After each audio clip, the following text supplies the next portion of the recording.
এটা আইপি, এটা তো অডিও সেকশন ব্যবহার করা। আপনি যদি প্রোটোকল ক্লাস ফিনিশ করেন তাহলে আপনি ওই মোবাইল ল্যাবে যে দাদার কাছ থেকে প্রোটোকল ক্লাস করে নেবেন। বাকি থেকে তাহলে বুঝতে পারছেন এটা? জি স্যার।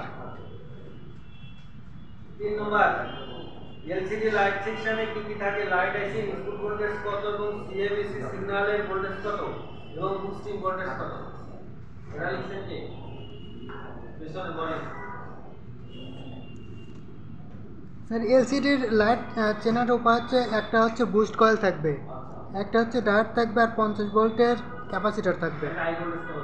জি, আর এর ইনপুট থাকবে হচ্ছে 3.7 থেকে 4.2 আর তার বিপিএস বা সিএবিসি লাইনের ভোল্টেজ থাকবে হচ্ছে 1.8।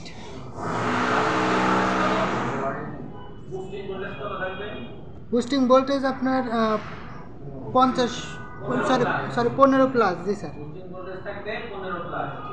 বুঝতে পারছেন স্যার? বসেন। 4 নম্বর একটি মোবাইলে কল আসে এবং ডিসপ্লেতে লাইট জ্বলে কিন্তু ডিসপ্লে কিছু দেখা যায় না, মানে হোয়াইট ডিসপ্লে অথবা ব্লু ডিসপ্লে হলে স্টেপ বাই স্টেপ আমরা কি বুঝতে পারবো? এটা লিখছেন কি? হ্যাঁ বলেন। এটা তো পারো না, কতদিন আগে স্যার প্রথমত ডিসপ্লে যদি মোবাইল ফোনে ডিসপ্লেতে লাইট আছে তাহলে ডিসপ্লে দেওয়া আগে লাইট সেকশন বা গ্রাফিক্স তারপর সেই ক্ষেত্রে মোবাইল থেকে ডিসপ্লে পাওয়ার দিতে হয়।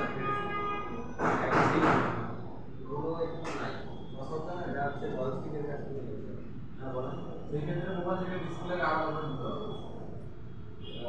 এখন বিপিএস 4.2 আসে কিনা সেটা চেক করতে হবে। পাওয়ার প্রেস করলে রেগুলেটরি ভোল্টেজ +5 -5 মানে বিএসপি বিএসএন হ্যাঁ আসে কিনা এটা দেখতে হবে। আচ্ছা দেখলাম যদি আসে, যদি এটা হলো যদি আসে তাহলে বিপিটা 10 থেকে 15 এটা তো একটা প্রোটোকল লাগে, প্রোটোকল বিপি লাইন 10 রাখতে পারে। জি স্যার। তারপর তারপরে এখন আপনার কোনো মানে যদি কাপলার থাকে তাহলে কাপলার চেক দিতে হবে। আরএসটি রিসেট লাইন বা লাইন আইএনটি লাইন যা আছে এগুলো সব চেক দিতে হবে। হ্যাঁ চেক দিতে হবে। যদি এগুলো সমস্যা হয় তাহলে আইসিওসিটি দিলে বা পাওয়ার আইসিটি করতে হবে। মানে সমস্যা বলতে কি ওই লাইনটা যদি ওইখানে যে আইসি থেকে প্রবলেম ঘটায়, ধরেন একটা লাইন চেক দিতে কি আপনার জিআর পাচ্ছেন না, জিআর নেই আইসি আর আপনি ঘুরে দেখলেন যে আসলে সিম্পু থেকে আসতেছে না, কোনো জিআর না আসছে, তাহলে সিম্পু সমস্যা, তখন আপনি সিম্পু রিভলভ করতে পারেন।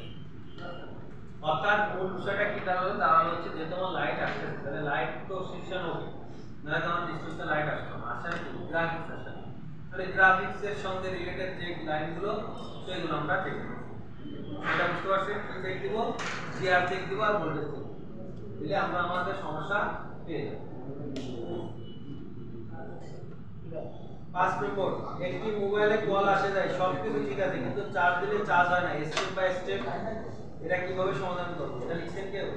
না লিখছি স্যার, আপনি স্যার কেউ লিখছেন? 5 নম্বর লিখছেন? বলুন স্যার। প্রথমে হচ্ছে আপনার ভিবাসের 5.0 আছে কিনা এটা চেক দেবো, তারপর ডিএম আর ডিপি, আর তারপর ওটিজি আইডি, তারপর জিআর চেক দেবো, তারপর বি2বি কানেক্টরের সাথে ভিবাসের লাইন 5.0 ভোল্টের আছে কিনা সেটা চেক দেবো, তারপর কি ওভিপি আইসি চেক দেবো, এবং তারপরে চার্জিং আইসি এবং ক্যাপাসিটরের ভিব্যাটের লাইন চেক দিলেই জিনিসটা হবে আর কি। আমি এরকমভাবে লিখছি স্যার।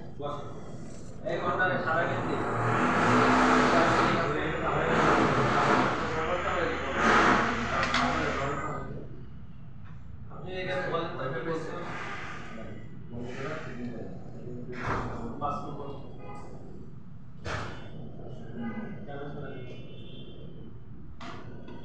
যে কাজটা করতে দেখে ঠিক কাজ করতে আপনি কাজ করেন, আপনি প্র্যাকটিস আমাদের করেন, আপনি ক্লাস টাইমটা একটু উনি কোশ্চেন অ্যান্সার দিতে আপনি বুঝতে আপনার করবেন, আমি জানি আপনি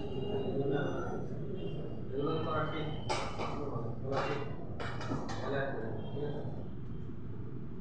তাহলে উনি কি বলছে, উনি বলছে যে আমার যে চার্জিং পোর্টটা সেটাকে আমার আগে দেখতে হবে, যেমন ওটা ঠিক আছে, ওটা কিভাবে দেখবো, দেখবো যে আমার এখান থেকে ভিভাস বের হচ্ছে কিনা, অর্থাৎ 5 ভোল্ট ভিভাস থেকে 5 ভোল্ট বের হচ্ছে কিনা। তারপরে কি বলছে ডিএমডিপি লাইন ঠিক আছে কিনা, সেটা দেখার পর ওইখান থেকে আমরা চলে যাবো, এসে আমাদের ফ্ল্যাক্সে কেবলটা আছে, হ্যাঁ, সাপোর্ট আর মেইন বোর্ডকে কি অ্যাডজাস্ট করে রাখি, বিটুবি কানেক্টর যেটাকে বলে বোর্ড টু বোর্ড কানেক্টর, ওটা আমার ঠিক আছে কিনা।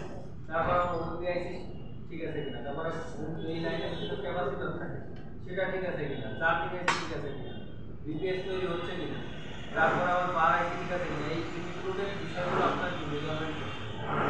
যদি সব লাইন ঠিক না থাকে, একটা পর একটা এর একটা লাইন যদি মিসিং হয় তাহলে আপনার চার্জ হবে, বুঝতে পারছেন? জি স্যার। অর্থাৎ এই লাইনগুলো আপনার স্টেপ বাই স্টেপ চেক দিতে হবে।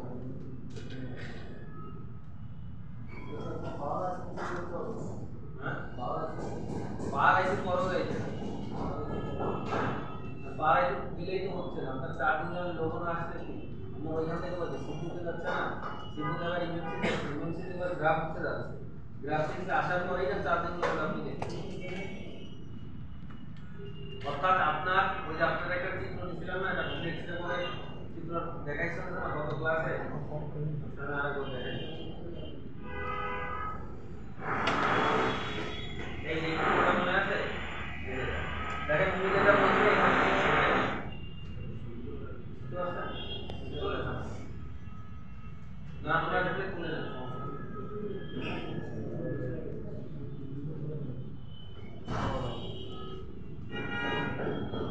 এটা ফলো করলে আপনার যে কোনো চার্জিং সমস্যা আপনি সমাধান করতে পারবেন।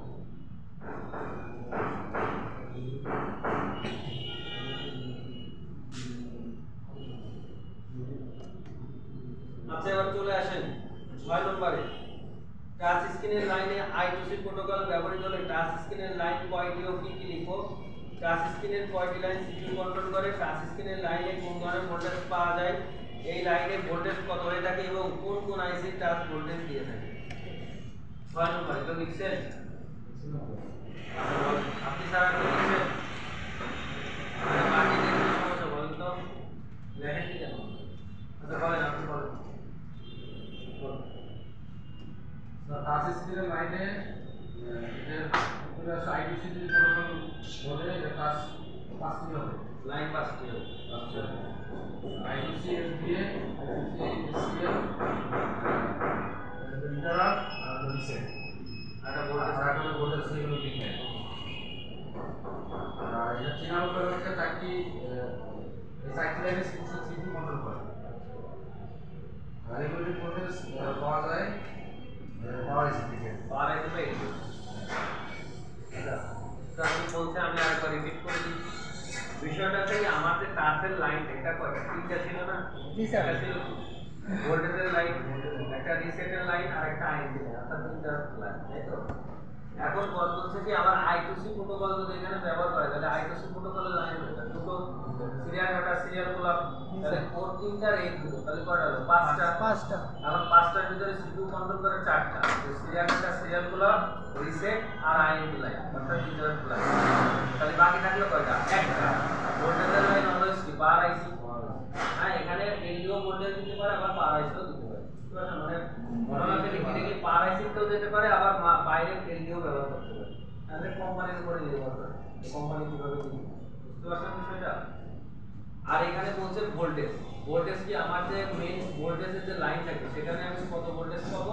1.8 থেকে 3.3, এটা আপনাদের লিখে দেওয়া হয়েছিল, আপনারা যদি না লিখে থাকে আজকে লিখে রাখেন। ওই ভোল্টেজের লাইনে কত পাবেন? 1.8 থেকে 3.3। আর যে আপনার অন্য যে লাইনগুলো আছে এই লাইনে কত পাবেন? 1.8 থেকে 2.8, বুঝতে পারছেন? এটা হিসেবে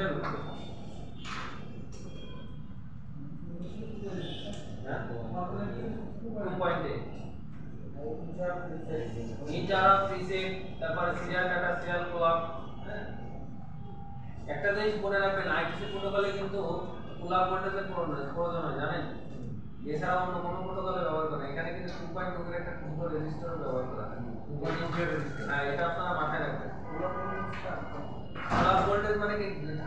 ধাক্কা দেওয়া ভোল্টেজ, ভায়া না। মনে করেন আপনি ঠেলা গাড়ি বুঝেন, ঠেলা গাড়ি ধাক্কা না দিলে চলে, তো ওই ঠেলা গাড়ি হচ্ছে আইওসি প্রোটোকল, ওটা ধাক্কা দেওয়ার জন্য গোলাম ভোল্টেজের প্রয়োজন হয়।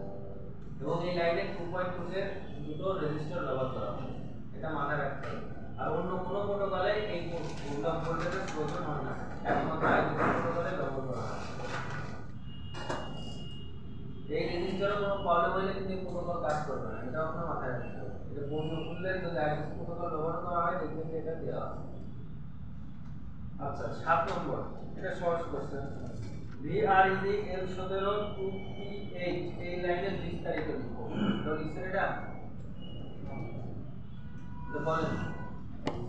স্যার এটা হচ্ছে পাওয়ার আইসির ভিতরের একটা অংশ, মানে আইসি, এটা একটা এলডিও, সরি ভিতরে একটা ইনভ্যালিড এলডিও এবং এর ভোল্টেজ হচ্ছে 2.0 ভোল্টেজ। মানে বিষয়টা হচ্ছে এটা পাওয়ার আইসি 17 নম্বরে পয়েন্টে আমরা যদি পাওয়ার হবে আইসিতে 2.8 হবে, 2.8 অর্থাৎ এটা হচ্ছে 17 নম্বর এলডিও, যেটা 2.8 এটা আপনারা কোন নিয়তে অরও দেখে থাকবেন।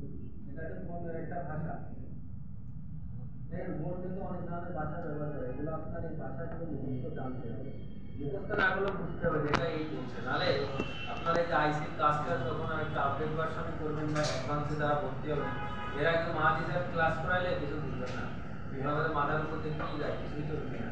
কারণ ছাত্র তখন আর এই এরকম বোর্ড দিয়ে আপনার হার্ডওয়্যার সলিউশন বের করে দেখায়, তখন আপনার ডিরেক্টলি আপনার লেআউট স্কিমেটিক ডায়াগ্রামে চলে যাবে, ডিরেক্টলি সব কিছু দেখবেন স্কিমেটিক ডায়াগ্রামে দেখাচ্ছে। একই জিনিস, এই একই ক্লাস ধরেন আপনি আজকে ক্লাস করতেছেন, ধরেন টেকবোর্ড মানে নেটওয়ার্ক ক্লাস করতে, এটাই চলে যাবে হচ্ছে আপনার কি স্কিমেটিক ডায়াগ্রাম, ওইখান থেকে বোঝাবে যে একটা লাইন কোথা দেখা যাচ্ছে, বিভিন্ন জিনিস বোঝাবে, তখন আপনার এই ভাষাগুলো জানতে হবে, এগুলো বুঝতে হবে। ওখানে গেলে আরো অনেক ক্লিয়ার হয়ে যাবে। 8 নাম্বার, একটি ডিসপ্লে কানেক্টরের কয়টি সেকশন থাকে সেকশনগুলোর নাম লিখো। এটা লিখছেন? আরে একজনই কি লিখছে আমি তো বুঝলাম না, বলেন তো পেছনে বলেন। এটা হচ্ছে 3টি সেকশন, লাইট, গ্রাফিক্স আর টাচ। হ্যাঁ, লাইট, গ্রাফিক্স আর টাচ। লাইট এই কোশ্চেনটা কিন্তু অনেক সময় এনএসডি তে পড়ে আসে, এই কোশ্চেনটা মাথায় রাখবেন, লাইট, গ্রাফিক্স আর টাচ। 9 নম্বর, একটি মোবাইল ফোনে ডিজিটাল মাইক্রোফোন লাগানো আছে, এটিকে কিভাবে আমরা 2 লেগের অ্যানালগ মাইক্রোফোন লাগিয়ে ঠিক করব বা কাজ করব, চিত্র সহকারে স্টেপ বাই স্টেপ বর্ণনা করব। এটা লিখছেন কেউ? এটা হচ্ছে স্যারে ক্লাস করাইছিল, কিন্তু প্র্যাকটিক্যাল করার জন্য 1 নম্বর লেভেলে দেখতে বলছিল যে আপনারা প্র্যাকটিক্যালিটা 1 নম্বর লেভেলে করুন। আমাদের টাইম ছিল না, কারণ ক্লাসটা বড় ছিল তো টাইম ছিল না, কিন্তু আমরা হয়তো পরে দেব। এখন এটা কেউ পারবেন? পারবেন না, তাহলে আমি দেখি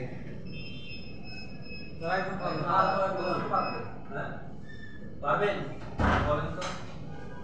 স্যার প্রথম পিসিবি বোর্ডের মাইক্রোলজিক্যাল লাইনে 1 কে থেকে 5 কে একটা রেজিস্টার দিয়ে দুই দিয়ে একসাথে একত্রিত করতে। আচ্ছা, বাট কোড তারপরে রেজিস্টরের এক প্রান্ত থেকে অ্যানালগ মাইকে পজিটিভ লাইন লাগাইতে হলো আর গ্রাউন্ড নেগেটিভ লাইন লাগাইতে হলো। গুড, বসে বসে না যাক, আপনি বুঝতে পারছেন, ভালো লাগছে। বিষয়টা আছে কি ক্লাসটা অ্যাকচুয়ালি বসে আমার মনে হচ্ছে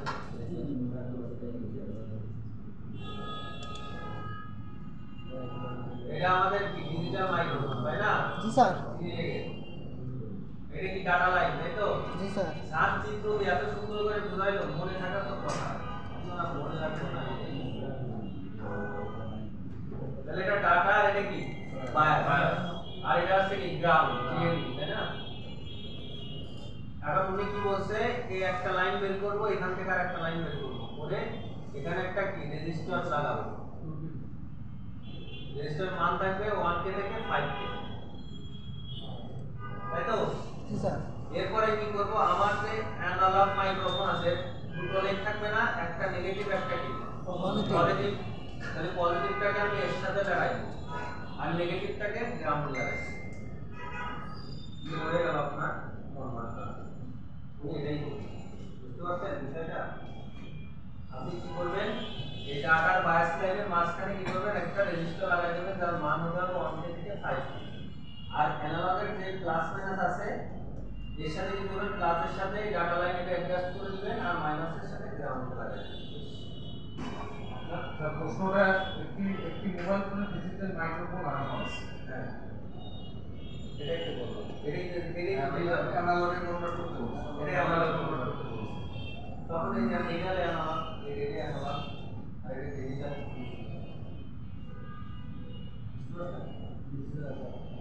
अरे इस्तेमाल मुझसे पूछे এই যে স্যার আমাদের এই ছবিটা দিয়ে ক্লাসে বোঝানো হয়েছিল আপনাদের, তাই না? মনে আছে? এই যে ডিজিটাল এটা অ্যানালগ, তাই না? এই দেখেন আমি যেটা আঁকছি এটাই মানে অ্যানালগটা ব্যবহার করা লাগবে, নষ্ট হয় সেক্ষেত্রে ব্যবহার করা লাগবে নাকি মাইক্রোফোনটা কেন আমি ইউজ করতে আপনার কাছে কাস্টমার নিয়ে আসছে মাইক্রোফোন করতে, এখন আপনার কাছে ডিজিটাল মাইক্রোফোন নাই, আপনি যেখানে কাজ করতেছেন সেই আশেপাশে কোনো জায়গায় নেই, আপনি কী করবেন? কাস্টমারের মাইক্রোফোনের জন্য সময় নিয়ে রাখবেন, কাস্টমার দিতেও নাও দিতে পারে। অ্যানালগ মাইক্রোফোনটা দাম তো আপনি এক্সট্রা অনেকগুলো রাখতে পারেন, ডিজিটাল মাইক্রোফোন তো কয়েক ধরনের হয়, এতগুলো তো আপনি স্যাম্পল আপনার কাছে রাখতে পারবেন না।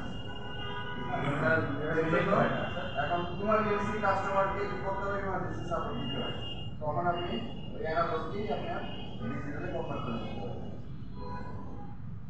তার জন্য আপনার এই 1K থেকে 5K একটা রেজিস্টার করবেন, এই রেজিস্টারটা আপনার ডাটা প্লাস মাইক্রোবায়াসের সাথে আপনার সংযোগ করে দিতে হবে, তারপরে হচ্ছে এই টার্মিনাল বুঝতে পারছেন বিষয়টা? যদি আপনার কাছে না থাকে কি করবেন? কাস্টমার রিটার্ন দিয়ে দিবেন? না স্যার, আগের ছবিতে এটাই করে এটাতে একদম স্পষ্ট ক্লাস করেন না আপনি, এই যে মাঝে গ্যাপ দিলে এটাই প্রবলেম হবে।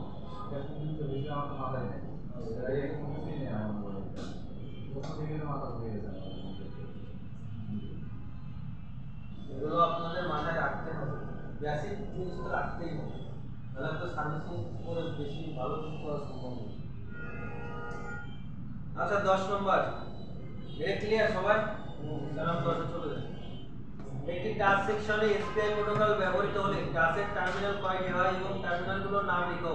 টাচের প্রোটোকল ও ডাটা লাইন কোন কোন আইসি কন্ট্রোল করে এবং টাচের ভোল্টেজ লাইন কোন কোন আইসি প্রদান করে এবং কত ভোল্টেজ প্রদান করে। মানে বিষয়টা হচ্ছে কি, আগে একটা কোশ্চেন ছিল না, টাচ লাইনে আপনার I2C ব্যবহার হলে কয়টা লাইন হয়, এটা বলছে লাস্ট I2C উঠাই দিয়ে এসপিআই লাগাইছে। আর এটা কি কেউ লিখছে? লিখছি স্যার। না বলেন তো।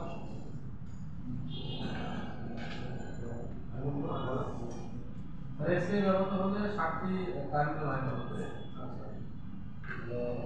এসএস, মসি, এসএস বা সিএস, সিএসসি লাগে।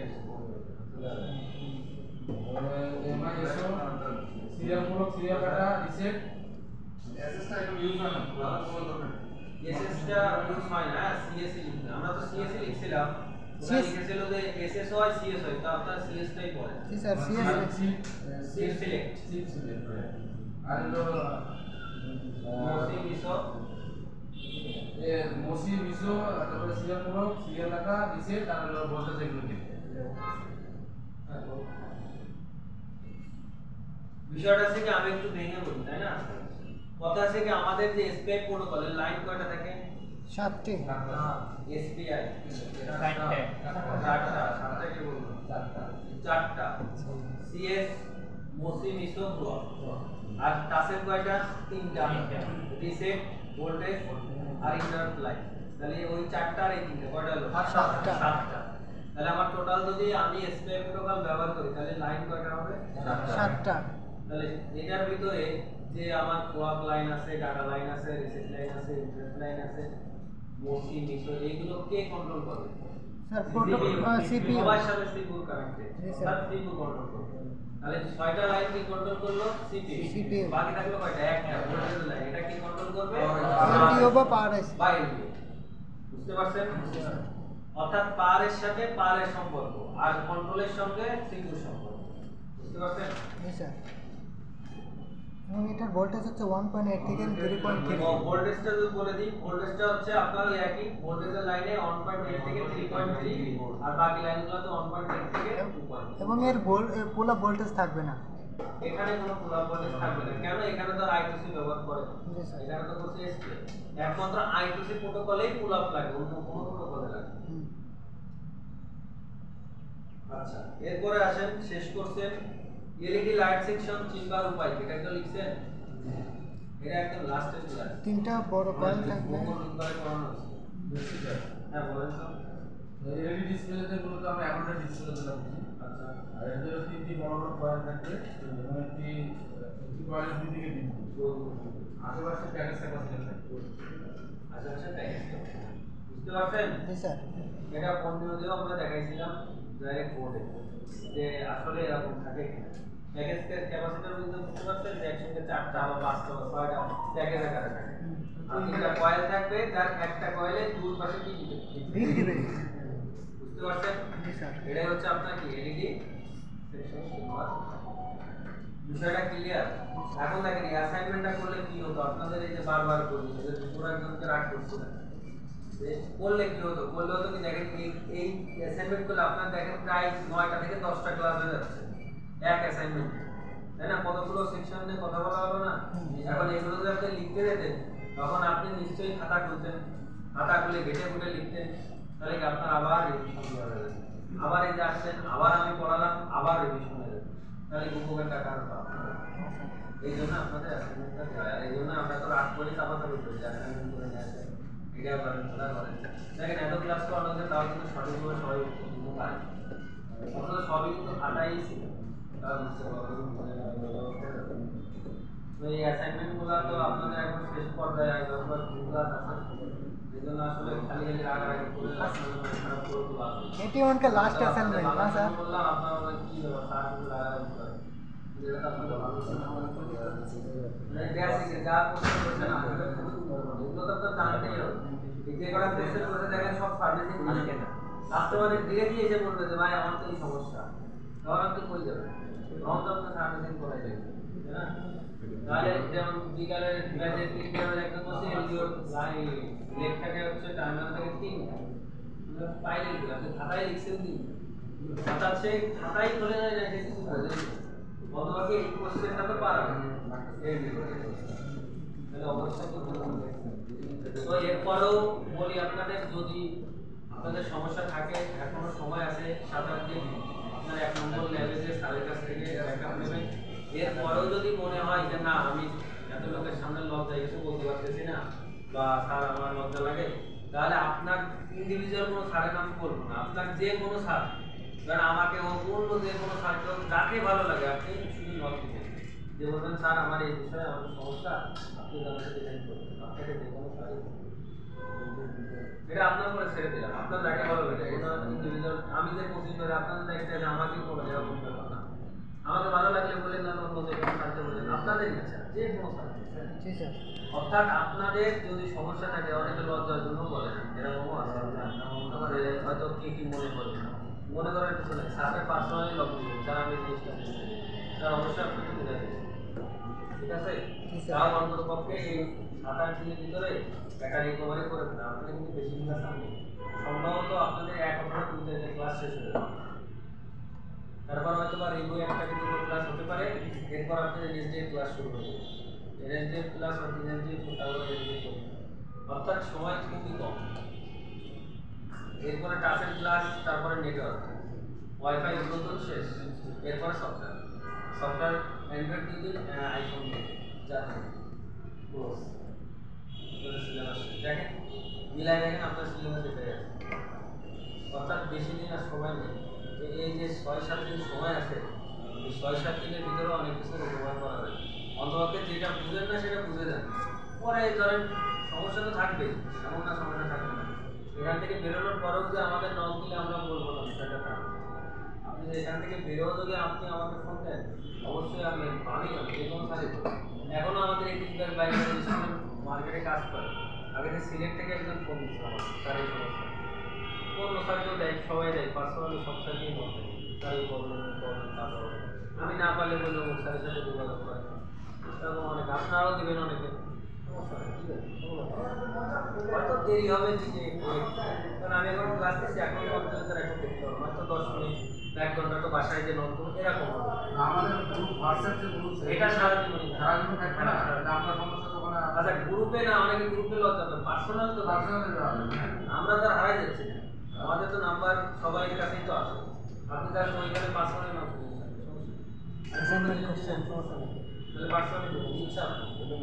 তাহলে এটা আপনারা ব্যাকআপ যদি কারোর এখনো সমস্যা থাকে, এখনো আমি জানি আমাদের সমস্যা আছে, আপনারা একটু দয়া করে একটু আগে এসে, যেহেতু আপনাদের পরে প্র্যাকটিসের সুযোগ পান না, আর এরপরে তো আমরা সবাই বলে যাই, আপনারা দয়া করে একটু আগে এসে আপনি প্র্যাকটিস লেভেলে একটু প্র্যাকটিস করেন। না না হাদিসা না, এই যে প্রথম যেখানে আপনারা ক্লাস করছিলেন 1 নম্বরে আপনারা এই যে মুতালেবের গায়ে যেটা একদম এই যে মোতালেব প্লাজার সামনে গেলে হাতে বাম সাইডে দেখতে হবে উপর লেখা আছে আইডি ফার্স্ট। চারতলায় না কয়তলায়? দোতলায়। মুসাজার থাকে। এখন ঘটনা হচ্ছে কি যে আপনারা যখন এখান থেকে বের হয়ে যাবেন তখন স্যার পরে এসে প্র্যাকটিস একটা ব্যাচ যখন বের হয়ে যান তখন আর ওই ফিরে আবার এখানে এসে প্র্যাকটিস করার স্টুডেন্ট খুব কম দেখছি আর আসে ওই মাঝে মধ্যে আসছেন আর গুরুত্বটা অনেক কমে যায়। কেন কমে যায়? ধরেন আপনাদের ব্যাচ যদি এখন অন্য 21 ব্যাচ 22 ব্যাচে প্র্যাকটিস করে আপনি কি ছেড়ে দিবেন? বলেন স্যার আমরা তো অধিকার আমাদের আগে বেশি। ধর আপনি চিন্তা করেন আপনারা বেরোলে আপনাদের যারা পরে আসবে তারা কি আপনাদের ছেড়ে দিবে? আমাদের অধিকার আগে, আমরা আগে করবো তারপরেই নেব। সেটা বুঝতে পারছেন? এই কথাটা খারাপ লাগলো এটাই শিখতে পারবেন, তখন আপনারা আসতে পারবেন, সবই পারবেন, বসতে পারবেন, কিন্তু ওই অধিকারটা কমে যাবে। এটা এখন আছে আপনাদের অধিকার বেশি, কারণ আপনাদের অন্য কোনো বেলা আপনারা তো রানি, আপনারাই প্র্যাকটিস আগে বেশি করতে হবে, আপনাদের সমস্যা আগে সলভ করতে হবে। এই জন্য আপনারা যে সোশ্যাল যে প্র্যাকটিসের এছাড়া তো অন্য সাথে আসে, আপনারা তো ওখানে রাখতে আপনারা যে ব্যাকআপ নেবেন আর না বুঝলাম কিন্তু প্রত্যেকটা বিষয় সিলেবাস ধরে ধরে ক্লিয়ার হয়ে যাবে। 100 না হতে পারলে 60%। তো আজকে হচ্ছে আপনাদের স্যার ডেপুটের একটা ক্লাস করাবে, এটা হচ্ছে আমি আশা করবো সবাই মনোযোগ দিয়ে করবেন, কারণ এই চার্টটা তৈরি করা কিন্তু স্যারের হচ্ছে নিজস্ব অভিজ্ঞতার ব্যাপার। স্যার 25 বছর ধরে যে কাজ করছে সেই কাজের উপরে একটা চার্ট তৈরি স্যার নিজে হাতে তৈরি করছে। এটা আপনি কোনো গুগলের ওয়েবসাইটে কোথাও পাবেন, এটা স্যার নিজেই তৈরি করছে। এখন এই চার্টটা আমিও করছি, আমি যখন স্টুডেন্ট ছিলাম এটা আমিও দেখছি। এখন এই চার্ট অনুসারে যদি আপনি চলেন, আপনি যে কোনো ডেট কোর্স করবেন, মানে ডেট হয়ে গেছে আপনি এটা সার্ভিসিং করবেন, যে কোনো যেগুলো যে কোনো ফোন আপনি করতে পারবেন, কিন্তু এটা আপনার মনোযোগকে ক্লাসটা করতে হবে না। আপনি যদি সার্ভিস জিজ্ঞাসা করবেন তার চেষ্টা করবো আপনি ক্লাসটা মনোযোগ দিয়ে করবেন, কারণ এই চার্টটা অনেক গুরুত্বপূর্ণ। হ্যাঁ, আর এই দুদিন আছে তো গতকাল তো দেখলাম, কাল করে অনেক ক্যামেরা হবে, তারপরে তো দেখলাম নেটওয়ার্কটা অনেক গুরুত্বপূর্ণ। নেটওয়ার্কটাও করে, কারণ নেটওয়ার্কের সমস্যা অনেক কমতে পারে, নেটওয়ার্কটা করে আর সফটওয়্যার তো আছে, সফটওয়্যারটাও করে দেবেন। আর আমি স্যার আমি মোবাইলে যখন ক্লাসটা করি তখন আমি আসলে আমি মনে করি রানিং অবস্থা ক্লাসটা মানে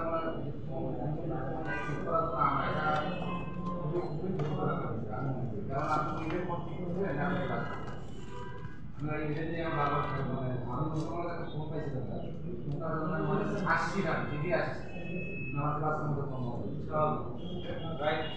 আমি বলছি ওই সময় যে ক্লাসটা আমার যদি ইউটিউবে খুঁজে বের করতে হয় আমি ওই ক্লাসে পাঠাবো। ক্লাসের বিষয়টা কি আপনাদের কাছে তো গাইডলাইন দেওয়া থাকে না, ভর্তি পরীক্ষা দিয়ে থাকে। হ্যাঁ, তবে আপনারা ক্লাস আপনার কোন ক্লাসটা হবে আপনার হাতে যে সেটটা আছে ওই দিনই নিয়ে আসলে সেটটা, তাহলে আপনার জন্য সুবিধা হবে। ওই টপিক্সের সাথে ম্যাচও করলো, আপনার সেটও ডিক্লেয়ার করা হইলো, আপনার শেখা হইলো, জানা হলো, প্র্যাকটিক্যাল দেখা হলো। না যেমন ধরেন আপনার নেটওয়ার্ক প্রবলেম, আপনার নেটওয়ার্কের ক্লাসের দিকে নেটওয়ার্ক প্রবলেম আছে, আপনার সে করা হয় না। এই যে ডেট করে ক্লাস চলতেছে এই সময় নিয়ে এই আসলে কাজ করার জন্য যেরকম টাইম দিতে আমরা তো মনে করেন যে পরিশেষে লোকের পরিশেষে একটা ফোন আছে আমাদের ঠিক আছে ঠিক আছে আমার মনে দিল দিলে আমার কাছে তো ক্লাস হচ্ছে না।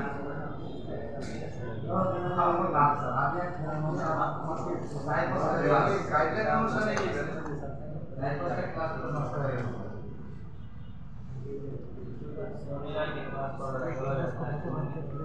না এটা পুরো বাইরে বলে হবে, বলতে হবে, আমাদের খুব বাজে। আমরা ভুলে যাব।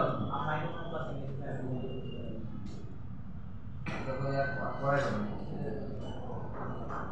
আর এরকম আজমার এই জিনিস নিয়ে এখন কিছু না করতে পারবো না। আর যে কমফর্টেবল আছে সবার আছে।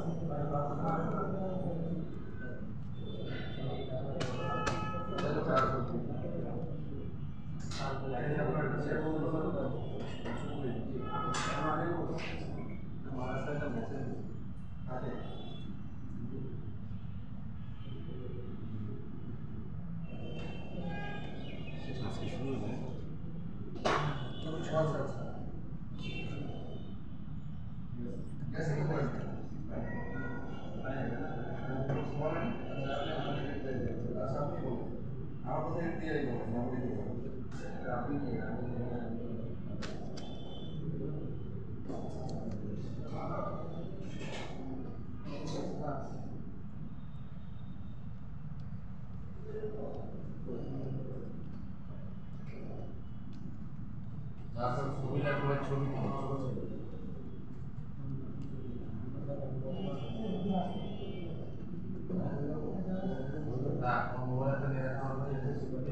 ভাই কথা বলেন না।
নিয়ে নেবেন।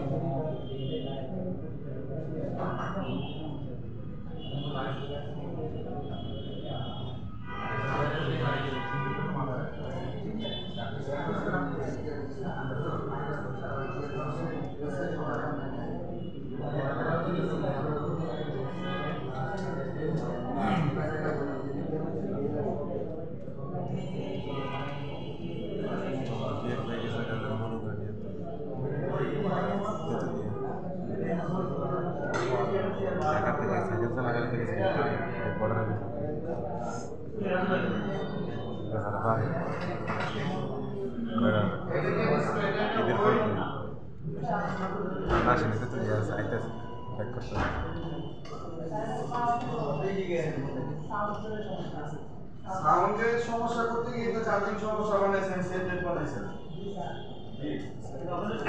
সাউন্ডের স্পিকারের পজিটিভ লাইন বি বাসের লাইনের লগে লাগাই দিছে তার জাম্পার করে।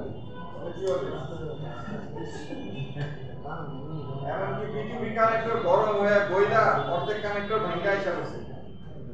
গইলা প্লাস্টিকটা গলে কানেক্টরের সাথে অর্ধেক আর অর্ধেক মাদারবোর্ডের সাথে লাগে আছে। ভীষণ টেকনিশিয়ান কাজ করছে।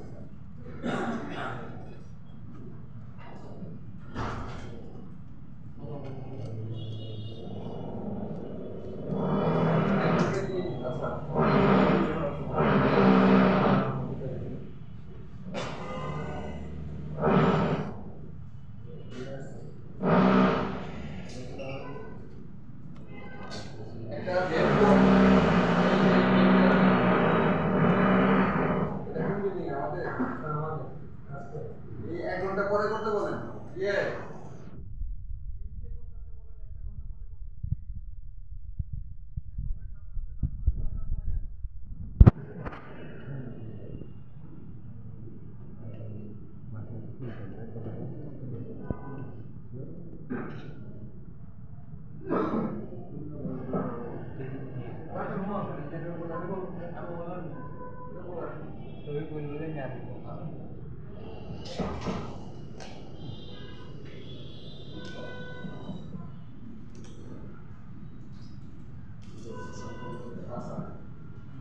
এটা হচ্ছে ডেড ফোনের জন্য। আমরা তো আই চার্জারের রিডিং দেখছি, একটা প্রাথমিক ধারণা পাইছিলাম আই চার্জার দিয়ে রিপেয়ার স্টেপটা কিভাবে শুরু করব। আবার কিছু জায়গায় আমরা ভোল্টেজও নামছি, বিপিএইচ এর সময় আমরা ভোল্টেজ বাক ভোল্টেজ জিরো ভোল্টেজ এগুলো দেখছি। পাওয়ার সাপ্লাইটাও কিছু একটা ধারণা দিছি আপনাদের। এখন কথা হচ্ছে পাওয়ার সাপ্লাই আপনার, আমি এটা তৈরি করছি মিডিয়াটেকের জন্য, মিডিয়াটেক আইসির জন্য। মিডিয়াটেক আপনার বাটন ফোন বলেন, স্মার্টফোন বলেন, সবগুলোর জন্য একই নিয়ম। মিডিয়াটেকের যত ধরনের প্রসেসর থাকবে, সিপিইউ থাকবে, সবগুলোর নিয়ম এই এর মধ্যেই পাবেন। সবগুলোর প্রবলেম আপনি এই থেকেই সলভ করতে পারবেন। যদি কোয়ালকম হয়, যদি অন্য কোনো হয় তাহলে হবে না। অন্য কোনো হইলে যেমন ধরেন কোয়ালকম কিংবা আপনার স্পেকট্রাম এগুলো যদি হয় তাহলে কি হবে, এর থেকে 5-10 ডিফারেন্স হবে। পাওয়ার সাপ্লাই রিডিং 5 বা 10 এর ডিফারেন্স হবে, এর বেশি কিছু হবে। আপনি একটা শিখলে বাকিগুলো আপনি 5-10 ডিফারেন্সে কম হবে, নিলে বেশি হবে, এর মধ্যে আপনি কাজ করতে পারবেন। ঠিক আছে? তবে একটা কথা একটাই কি, পাওয়ার সাপ্লাইতে রিডিং এক ধরনের একটা জায়গাতে এসে দাঁড়ায় থাকে, পাওয়ার বাটন ছেড়ে দিলেও দাঁড়ায় থাকে। আবার আরেকটা জায়গায় কি হয়, পাওয়ার বাটন ছেড়ে দিলে জিরো হয়ে যায়। আবার আরেকটা কি হয়, পাওয়ার বাটন ছেড়ে দিলে আপনার আপ ডাউন করতেই থাকে। এরকম পাইছেন না পাওয়ার সাপ্লাই রিডিং? তো এই জিনিসগুলো সেমই থাকবে আপনি যত প্রসেস করবেন। খালি এই কি, আমি যে এখানে যেটা বলতেছি 10 থেকে 15 বা 20 থেকে 25 বা 30 থেকে 50 যাই বলতেছি, ওইটা হয়তো 5-10 এর চেঞ্জ হবে, কিন্তু ওই যে দাঁড়ায় থাকে বা আপ ডাউন করে বা পড়ে যায়, জিরো হয়ে যায়, এগুলো সব সেমই থাকে। আপনার যত প্রসেসর আছে সবগুলো রিডিং সেমই থাকে। ঠিক আছে? এই মিডিয়াটেকের এটা দেখেন, আমি এখানে নোট দিয়ে দিচ্ছি, এডিটেবল ফ্লোচার্ট। এটা একটা ফ্লোচার্ট, আপনার পাওয়ার সাপ্লাই রিডিং থেকে আপনি কাজ করতে পারবেন। এখানে এডিটেবল করছে এই কারণে, এটা তো রিকোয়েস্ট আপনি বলেই দিচ্ছে যে আমি অনেক বছরের একটা এক্সপিরিয়েন্স থেকে এটা বানানো। আপনি না ইউটিউবে পাবেন, না গুগলে পাবেন, না অন্য কোথাও পাবেন, কোনো ট্রেনিং সেন্টারও না, কোনো কোম্পানি ফ্যাক্টরিতেও না। এটা হচ্ছে আমার নিজের এক্সপিরিয়েন্স থেকে বানানো। একটা প্রবলেম সলভ করছি, সেটা অন হয়েছে, তারপরে আমি এখানে আপডেট যে এটা এত থেকে এত রিডিং উঠলে আমি এই আইসি চেঞ্জ করে আমি এটা সলভ করছি, ওটাই এখানে লেখা আছে। আবার কি এত থেকে এত রিডিং উঠলে আমি এই লাইনগুলো চেক করে আমি এখানে একটা ফল্ট পাইছি। এইভাবে করে এই ফ্লোচার্টটা তৈরি করা। এটা যদি আপনি একটা যদি আপনার মাথায় রাখতে পারেন, এটা কিভাবে মাথায় রাখবেন? এটা ওপেন রেখে মোবাইলের মধ্যে হোক বা একটা প্রিন্ট আউট করে হোক, মোবাইলে রাখলে সবচেয়ে সুবিধা। মোবাইলে রেখে ওপেন করে করে যদি আপনি হেডফোন 5টা বা 6টা রিপেয়ার করেন ওই নিয়ম অনুযায়ী, তাহলে দেখবেন যে এই পুরোটাই আপনার মাথায় ঢুকে গেছে। এরপর আর এটা আপনার মোবাইল সামনে রেখে করতে হবে না, আপনি যে কোনো হেডফোন প্রসেসর যেটাই হোক সবগুলোই করতে পারবেন। ঠিক আছে, রিডিং দেখে। তবে রিডিং এর সাথে সাথে কি করতে হবে? রিডিং দেখে তো আমি ধারণা করলাম এই আইসি সমস্যা। এখন ওই আইসিতে যাই কি করতে হবে? আমার ব্যাটারি কানেকশন দিয়ে ভোল্টেজ মাপতে হইতে পারে কিংবা জিআর মাপতে হইতে পারে, ঠিক না? তবে হেডের ক্ষেত্রে আমরা জিআরটা কমই মাপি, আমরা বেশিরভাগ ক্ষেত্রে ভোল্টেজই মাপি। কারণ ভোল্টেজ সোর্স আসলেই সেটটা অন হয়, এছাড়া অন হওয়ার কোনো রাস্তা নেই। ভোল্টেজ ছাড়া কখনো সেট অন হবে না। ঠিক আছে, তো হেডফোনের ক্ষেত্রে আমরা জিআর সহজে মাপবো না, আমরা সবসময় ভোল্টেজটাই মাপার চেষ্টা করি। ঠিক আছে, আর এই পাওয়ার সাপ্লাই রিডিং এর ধারণা নিয়ে আমরা কাজ শুরু করতে পারি। একটা হচ্ছে আই চার্জারের ধারণা নিয়ে আমরা সেট করছি, আর একটা কি সেট করার পরে আমরা পাওয়ার সাপ্লাই ধারণা নিয়ে রিপেয়ার শুরু করতে পারি। ঠিক আছে, তো এটার ফ্লোচার্টটা 4টা ভাগ করা আছে। দেখেন লেভেল 1, লেভেল 2, লেভেল 3, লেভেল 4। এই লেভেলটা হচ্ছে ইন্টারন্যাশনাল লেভেল। আপনি সারা ওয়ার্ল্ডের যত কোম্পানিতে যান, বড় বড় কোম্পানি বলেন, আইফোন বলেন, স্যামসাং বলেন, Xiaomi বলেন, Oppo, Vivo, যত ব্র্যান্ডই আছে সব ব্র্যান্ড হচ্ছে এই একই লেভেল অনুযায়ী চলে। এটা হচ্ছে সার্ভিস লেভেল। এটা সার্ভিস লেভেল 1, 2, 3, 4। সার্ভিস লেভেল 1, 2, 3, 4, 1 হচ্ছে শুধু সফটওয়্যার দেওয়া, সেট আমি করবো না, না করলে আমি কি করবো? শুধু সফটওয়্যার দেবো। এটাকে বলে লেভেল 1। লেভেল 2 আপনার ডিসপ্লে চেঞ্জ করা, ব্যাটারি, ব্যাকশেল, ক্যামেরা এগুলো চেঞ্জ করা হচ্ছে লেভেল 2। লেভেল 3 হচ্ছে যত ধরনের কানেক্টর হয়, on off switch, volume button কিংবা ব্যাটারি কানেক্টর, চার্জিং কানেক্টর, যত ধরনের কানেক্টর হয় এগুলো চেঞ্জ করা হচ্ছে লেভেল 3। আপনি কাস্টমার কেয়ারে যখন যাবেন, আপনার রিপেয়ার করবে কতটুকু পর্যন্ত? লেভেল 1, 2, 3, এর বাইরে কিন্তু ওরা রিপেয়ার করে না। আপনার মাদারবোর্ডে একটা প্রবলেম নিয়ে যান, মাদারবোর্ডে কোনো একটা আইসি প্রবলেম নিয়ে যান, ওরা বলবে মাদারবোর্ড চেঞ্জ করতে হবে। ওরা বলবে মাদারবোর্ড চেঞ্জ করতে হবে। ওয়ার্ল্ডের যত জায়গায় যান, শুধু বাংলাদেশ না, ওয়ার্ল্ডের যত জায়গায় যান সব জায়গায় একটাই নিয়ম, এই লেভেল 1, 2, 3, 4 যেটা বললাম। তাহলে এই লেভেলটা আমি ওইভাবে করে সাজাইছি, লেভেল 1, 2, 3, 4। ওয়ার্ল্ড স্ট্যান্ডার্ড আমার মেনটেন করতে হবে, কিন্তু আমি ওইভাবে করে বানাই। এটা আপনার কি করতে হবে? আমরা যদি লেভেল 4 রিপেয়ার করতে চাই, তাহলে কোম্পানিগুলো কি করে? ওরা প্রত্যেকটা কাস্টমার কেয়ারের যত সেটগুলো জমা হয়, যার থেকে মাদারবোর্ড চেঞ্জ করে দিয়ে নষ্টটা তো রেখে দিচ্ছে, ওই নষ্টগুলো যতগুলো জমা হয়েছে সেগুলো সেন্ট্রালি একটা লেভেল 4 সেন্টারে পাঠায় দেয়। ওরা ওইখান থেকে রিপেয়ার করে নতুন একটা আইনি নাম্বার দিয়ে ওইটাকে আবার প্যাকেট করে রেখে দেয় পরবর্তী অন্য কোনো কাস্টমার। এইভাবে করেই কোম্পানিগুলো চলে। আপনি ওটাকে রিফারবিশ করলো না, কোম্পানিতে ইউজ হয়। কোম্পানি সেট কখনো বিক্রি করে না, রিফারবিশ যে বলে এটা আসলে কোনো কোম্পানি বিক্রি করে না, আইফোনও কিন্তু বিক্রি করে না। এটা হচ্ছে ফ্যাক্টরি থেকে চলে এভাবে কেউ একজন বিক্রি করে দেয়, যার ফলে এটা রিফারবিশ হয়। ঠিক আছে, আসলে কোনো কোম্পানি, স্যামসাং যদি বলেন যে মাদারবোর্ডগুলো ড্যামেজ হয়ে যায়, একটা পর্যায়ে যায় ড্যামেজ, এটা ঠিক হবে না বা ঠিক করতে পারতেছে না, ওটা কিন্তু চাইলে ওরা প্রত্যেক মাসে 1 কোটি টাকার উপরে বিক্রি করতে পারে। যতগুলো মাদারবোর্ড জমে এক মাসে 1 কোটি টাকার উপরে প্রত্যেক মাসে বিক্রি করতে পারে। ওরা কি করে জানেন? ওরা হচ্ছে সবগুলো মাদারবোর্ড একটা বড় একটা খালি জায়গার মধ্যে ফেলে ওই যে ওই রাস্তার পাশে জ্বালাই দেয় না, ওগুলোকে সবগুলো রেখে দেবে, কাউকে দিবেও না, বিক্রিও করবে না, কাউকে দিবেও না। ওরা এইভাবে ড্যামেজ করে দেবে, কারণ ড্যামেজ না করলে কাস্টমার এই পুরান সেট নিয়ে যখন কেউ একটা সেট বানায় বিক্রি করবে, ওদের নতুন সেট বিক্রি কমে যাবে। ওরা তো এই ঠিক আছে, এর জন্য ওনারা এই কাজটা করেন। এবার আসি আমরা ক্লোজারে। এখানে আমার 8টা রিডিং আছে, 8টা প্রশ্ন আছে। এই 8টা প্রশ্ন আপনার 3 মাসের জার্নিতে যত ধরনের প্রশ্ন আপনাদের যাচ্ছে মনের ভিতরে, পাওয়ার সাপ্লাই কততে উঠলে আমি কোন আইসিতে কাজ করব, এই সব ধরনের প্রশ্নের অ্যান্সার আপনি এই 8টা প্রশ্নের অ্যান্সারের মধ্যেই পেয়ে যাবেন। এই 8টা প্রশ্নের মধ্যেই আপনার অ্যান্সার সবগুলো পেয়ে যাবেন এবং আপনাদের প্রশ্নগুলো দেখবেন এর সাথে ম্যাচ করবে। ঠিক আছে, আমরা পাওয়ার সাপ্লাই রিডিং দেখে হয়তো আপনারা দেখছেন, অন্যান্য স্যার বলেন, যত স্যার কি দেখছেন, পাওয়ার সাপ্লাই রিডিং দেখে বলে এই আইসি খারাপ, ওই আইসি খারাপ, কীভাবে বলে এটা এখন থেকে আপনারাও জিনিসটা আপনি মাথায় রাখতে পারেন। ঠিক আছে, শুরু করি। প্রথমে হচ্ছে লেভেল 1 এ কি বলতেছে, when the power key is pressed the display freezes in a certain interface। আমি পাওয়ার কি প্রেস করলে আমার ডিসপ্লে একটা জায়গাতে এসে দাঁড়ায় থাকে। কোথায় দাঁড়ায় থাকে? যেমন লোগো এসে দাঁড়ায় থাকে, স্যামসাং নিলে স্যামসাং লেখা আসে, রেডমি নিলে রেডমি লেখা আসে, ঠিক না? একটা জায়গাতে এসে দাঁড়ায় আছে। তো এটাকে আমরা কি বলি? Hang on logo. ঠিক আছে, হ্যাং অন লোগো যদি হয় তাহলে আমার প্রথম কাজটা কি, যদি আমার কাস্টমারের সেটের সাথে আমি যে সেটটা রিপেয়ার করতে বসছি ওই সেটের সাথে যদি আমার এই প্রশ্ন ম্যাচ করে, মিলছে যে আমার সেটটা তো এই প্রবলেম যে লোগো এসে দাঁড়ায় আছে, তখন আমি এটা রিপেয়ার করা শুরু করব। রিপেয়ার করা শুরু করতে হইলে আমার ইয়েসের ঘরে নামতে হবে। আর যদি মনে করি যে না আমার এই সিমটম তো না, আমার প্রবলেম অন্য কোনো সিমটম, তাহলে আমরা ক্যাটাগরি 1 তো শেষ করলাম, 8টা ক্যাটাগরি আছে, তাহলে ও ক্যাটাগরি 2 তে যাই, নোয়ের ঘরে যেতে হবে। যদি আমার প্রবলেমের সাথে মিলে তাহলে আমি ইয়েসের ঘরে যাব, ওটা সমাধান বের করব। আর যদি আমার প্রবলেমের সাথে মিলে না তাহলে আমি নোয়ের ঘরে যাই, আরেকটা প্রবলেম মিলাবো যে ওটার সাথে আমার সেটের সাথে মিলছে। ঠিক আছে, তো আমার প্রবলেম যদি হয় এমন যে আমি সেট অন করছি আমার লোগো এসে দাঁড়ায় আছে, যদি এমন হয় তাহলে আমি কোথায় যাব? ইয়েসের ঘরে। ইয়েসের ঘরে কি বলতেছে?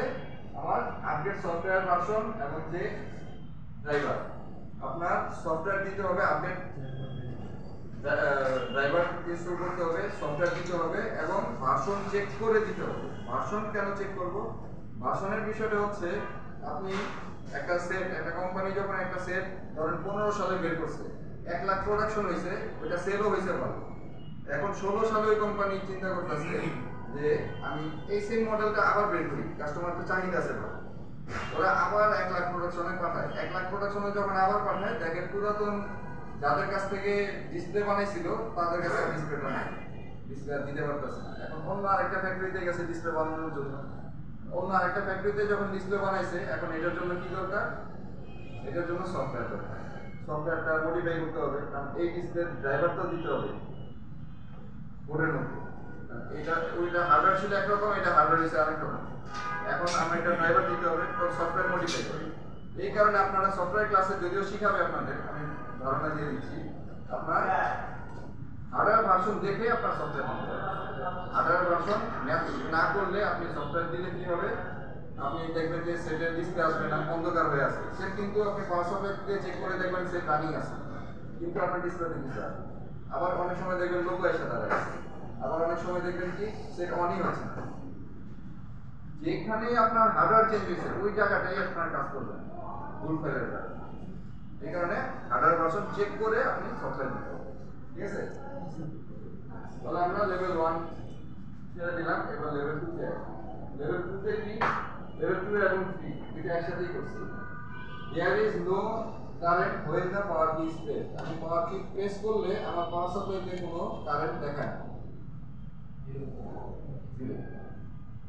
তো আমি পাওয়ার বাটন চাপ দিলে তো আমার পাওয়ার সুইচে পাওয়ার সাপ্লাইতে রিডিং দেখানোর কথা, সেটা আমার জন্য ঠিক না, কোনো কিছুই দেখায় না। সেক্ষেত্রে এখানে বলা হয়েছে কি, আপনার প্রথমে চেক করতে বলা হয়েছে BPC মানে ব্যাটারি পিন কানেক্টর। আমি এখানে সংক্ষেপে লিখছি, এটা হচ্ছে battery pin connector, battery connector. এখন ব্যাটারি কানেক্টর বলতে ব্যাটারির যে কানেক্টর সেটা না, মাদারবোর্ডের যেখানে লাগে সেই কানেক্টরটা চেক করতে বলছে। কেন চেক করতে বলছে? ব্যাটারি কানেক্টর অনেক সময় কি হয়, যেমন ধরেন এই যে ব্যাটারি কানেক্টর, আপনারা চার্জিং কানেক্টর তো লাগাইছেন এর আগে, চার্জিং কানেক্টর লাগাই দেখছেন 5টা পিন যখন আপনার লাগানো হয়েছে আপনার কাছে মনে হয়েছে লাগছে, চার্জার ঢুকায় দেখছেন ভোল্টেজ নাই, কারণ উপর থেকে দেখলে এটা লাগছেই মনে হয়েছে, অ্যাঙ্গেল করে সাইড থেকে দেখবেন ফাঁকা হয়ে আছে। তো ব্যাটারি কানেক্টরও অনেক সময় হ্যান্ড ড্রপ সেট হলে কি হয়, এরকম পিন থেকে আলগা হয়ে যায়। যেমন ব্যাটারি নেগেটিভ পজিটিভ আছে, বিএসআই টা আলগা হয়ে গেছে, তো বিএসআই আলগা হলে কি হবে? সেট তো আমার হবে রিডিং দেখাবে। আবার ব্যাটারি পজিটিভে যদি আলগা হয়ে যায় তাহলে এই যে এরকম কোনো কারেন্টই দেখাবে না, ঠিক না? তো এরকম ব্যাটারি কানেক্টর কি আলগা হয়ে আছে কিনা, কিংবা ব্যাটারি কানেক্টর ভেঙে গেছে আগে এটাই চেক দিতে হবে। যদি দেখেন ব্যাটারি কানেক্টর লুজ হয়ে গেছে তাহলে এটাকে সোল্ডারিং করেন, প্লাস পেস্ট দিয়ে হিট দিয়ে ওটাকে আবার ডিসোল্ডার করেন। আর যদি দেখেন ভেঙে গেছে তাহলে চেঞ্জ করেন, ঠিক আছে? আর এটা চেনার আরেকটা উপায় আছে, যেমন ধরেন আপনি ব্যাটারি কানেক্টর ভালো না খারাপ, আপনি লালটা এখানে ধরলেন, কালোটা এখানে ধরলেন, দেখতেছেন পাওয়ার বাটন চাপ দিয়ে কোনো রিডিং নাই, তাহলে কি করেন, এটাকে আবার ঘুরে লাগান, ঘুরে লাগায় উল্টা লাগায় দেখেন, উল্টা লাগায় দেখেন শর্ট দেখায় কিনা। যদি শর্ট দেখায় তাহলে কি আমার কানেক্টর ঠিক আছে, আর যদি শর্ট না দেখায় তাহলে কানেক্টর ঠিক আছে। কারণ উল্টা লাগাই আর সোজা লাগাই কোনো শর্ট সার্কিট তো হয় না, তার মানে কানেক্টর বোর্ডের সাথে কানেকশন পায় না, নিশ্চয়ই কানেক্টর ভিতর থেকে ভাঙা, ঠিক আছে না? এইভাবে করে আপনারা চেক করতে পারবেন। সেকেন্ড স্টেপ কি, on off switch. On off সুইচে রেবন ফেটে যায় অনেক সময়, কাজ করে। তো অন অফ সুইচ চেক করার জন্য কি করতে হবে, আপনি ব্যাটারি কানেকশনটা আপনি চেক করছেন, ব্যাটারি ভালো, এবার ব্যাটারি ডাইরেক্ট লাগান, লাগায় কি করবেন, অন অফ সুইচে দেখেন ভোল্টেজ দেখায়। অন অফ সুইচেতে আমার 1.8 থেকে 4.2 দেখাবে, ঠিক না? অন অফ সুইচে আমার ভোল্টেজ দেখায়, যদি ভোল্টেজ দেখায় তাহলে আমার অন অফ সুইচের সার্কিট ঠিক আছে, অন অফ সুইচ খারাপ, সুইচের রেবন খারাপ, আর অন অফ সুইচ খারাপ, ঠিক না? আর যদি ভোল্টেজ না দেখায় তাহলে আমার অন অফ সুইচ রেবন বা ওইখানে দিয়ে লাভ নেই, অন অফ সুইচের আমার সার্কিটটাই চেক করতে হবে, ঠিক না? অন অফ সুইচ এখানে যে জায়গাতে গেছে, যে আইসির ভিতরে গেছে, ওই আইসিতে যে আমার কাজ করতে হবে। মূলত অন অফ সুইচ থাকে কোথায়, অন অফ সুইচ থাকে কোথায়, পাওয়ার আইসির ভিতরে, স্যার পাওয়ার আইসির ভিতরে থাকে না? পাওয়ার আইসির মধ্যে।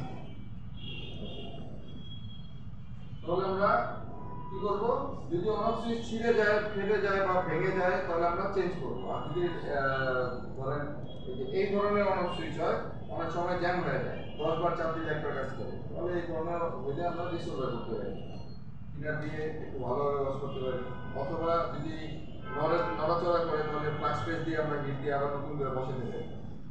তো এখানে এই তাই বলা আছে, সলিউশন হচ্ছে এটাই, রিসলভারিং করেন অথবা রিপ্লেস করেন প্রত্যেকটা কাজে। যদি ধরেন আপনার প্রবলেম ভেঙে গেছে তাহলে এটা কি করতে হয়, চেঞ্জ করতে হয়।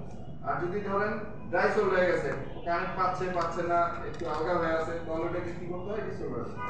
সলিউশন কিন্তু আমাদের এই স্যার লেভেল 1 এ যদি আমরা পাওয়ার কি টেস্ট করার জন্য আমাদের কিছু লোক থাকতে আছে, তাহলে তো সেকেন্ড স্টেপ আর বাকি কিছু করার প্রয়োজন না, যেহেতু আমরা এটা একটা প্রবলেমের সিম্পটম, এটা আরেকটা প্রবলেম, এটা আরেকটা প্রবলেম, এটা আরেকটা প্রবলেম, এটা আরেকটা প্রবলেম, এখানে 8টা প্রবলেম দেওয়া আছে একটা সেটের। এই হেডফোনের এই 8টার বাইরে কোনো প্রবলেম হয় না, আমি এখন পর্যন্ত পাইনি। হেডফোন সেটে আপনার এই 8টা ক্যাটাগরির প্রবলেমের বাইরে আমি আর কোনো ক্যাটাগরি পাইনি, বুঝতে পারছেন? এটা একটা প্রবলেম, এটা আরেকটা প্রবলেম।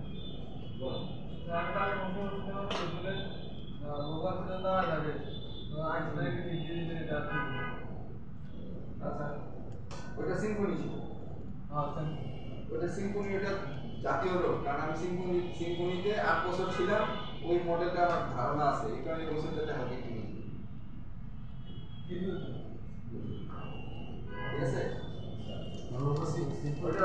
ওটা ওই মডেলের একটা জাতীয় রোগ, কিছু মডেলের কিছু জাতীয় রোগ থাকে, যেমন ধরেন এই যে পোকো X2 বা X3, এগুলো ক্যামেরা আসে না, সিকিউরিটি বল করতে হয়, এগুলো আপনার লোগোর সাথে থাকে, সিকিউরিটি বল করতে হয়, এগুলো অন হয় না, সিকিউরিটি বল করতে হয়, এগুলো যাই কিছু করেন সিকিউরিটি বল। আচ্ছা, বংশগত স্যাম্পল স্যার, আর উনি যে মডেলটা দেখেছিল ওটারও এই সেম, ওই মডেলটারই ওই মডেলটারই লোগো আপনি মডেল এটা তারপরে i16, তারপরে i16 68 লোগো এটা কি বলছে, সিটু হালকা করে ক্যাট মানে না সেই আগে ক্লিক দিতে বলছে, বুঝছিল এটা হ্যাঁ ওটা থাকতে আমরা পরে না। এবার আমরা পরেরটা কি, লেভেল 4। লেভেল 4 এ কি, the current changes 1 milli ampere থেকে 15 মিলি এম্পিয়ার। আমি পাওয়ার বাটন চাপ দিলে কত দেখায়, 1 মিলি এম্পিয়ার থেকে 15 মিলি এম্পিয়ার দেখায়। এখন 1 মিলি এম্পিয়ার থেকে 15 মিলি এম্পিয়ার আপনার পাওয়ার সাপ্লাইতে কত হবে, 0.01 থেকে 150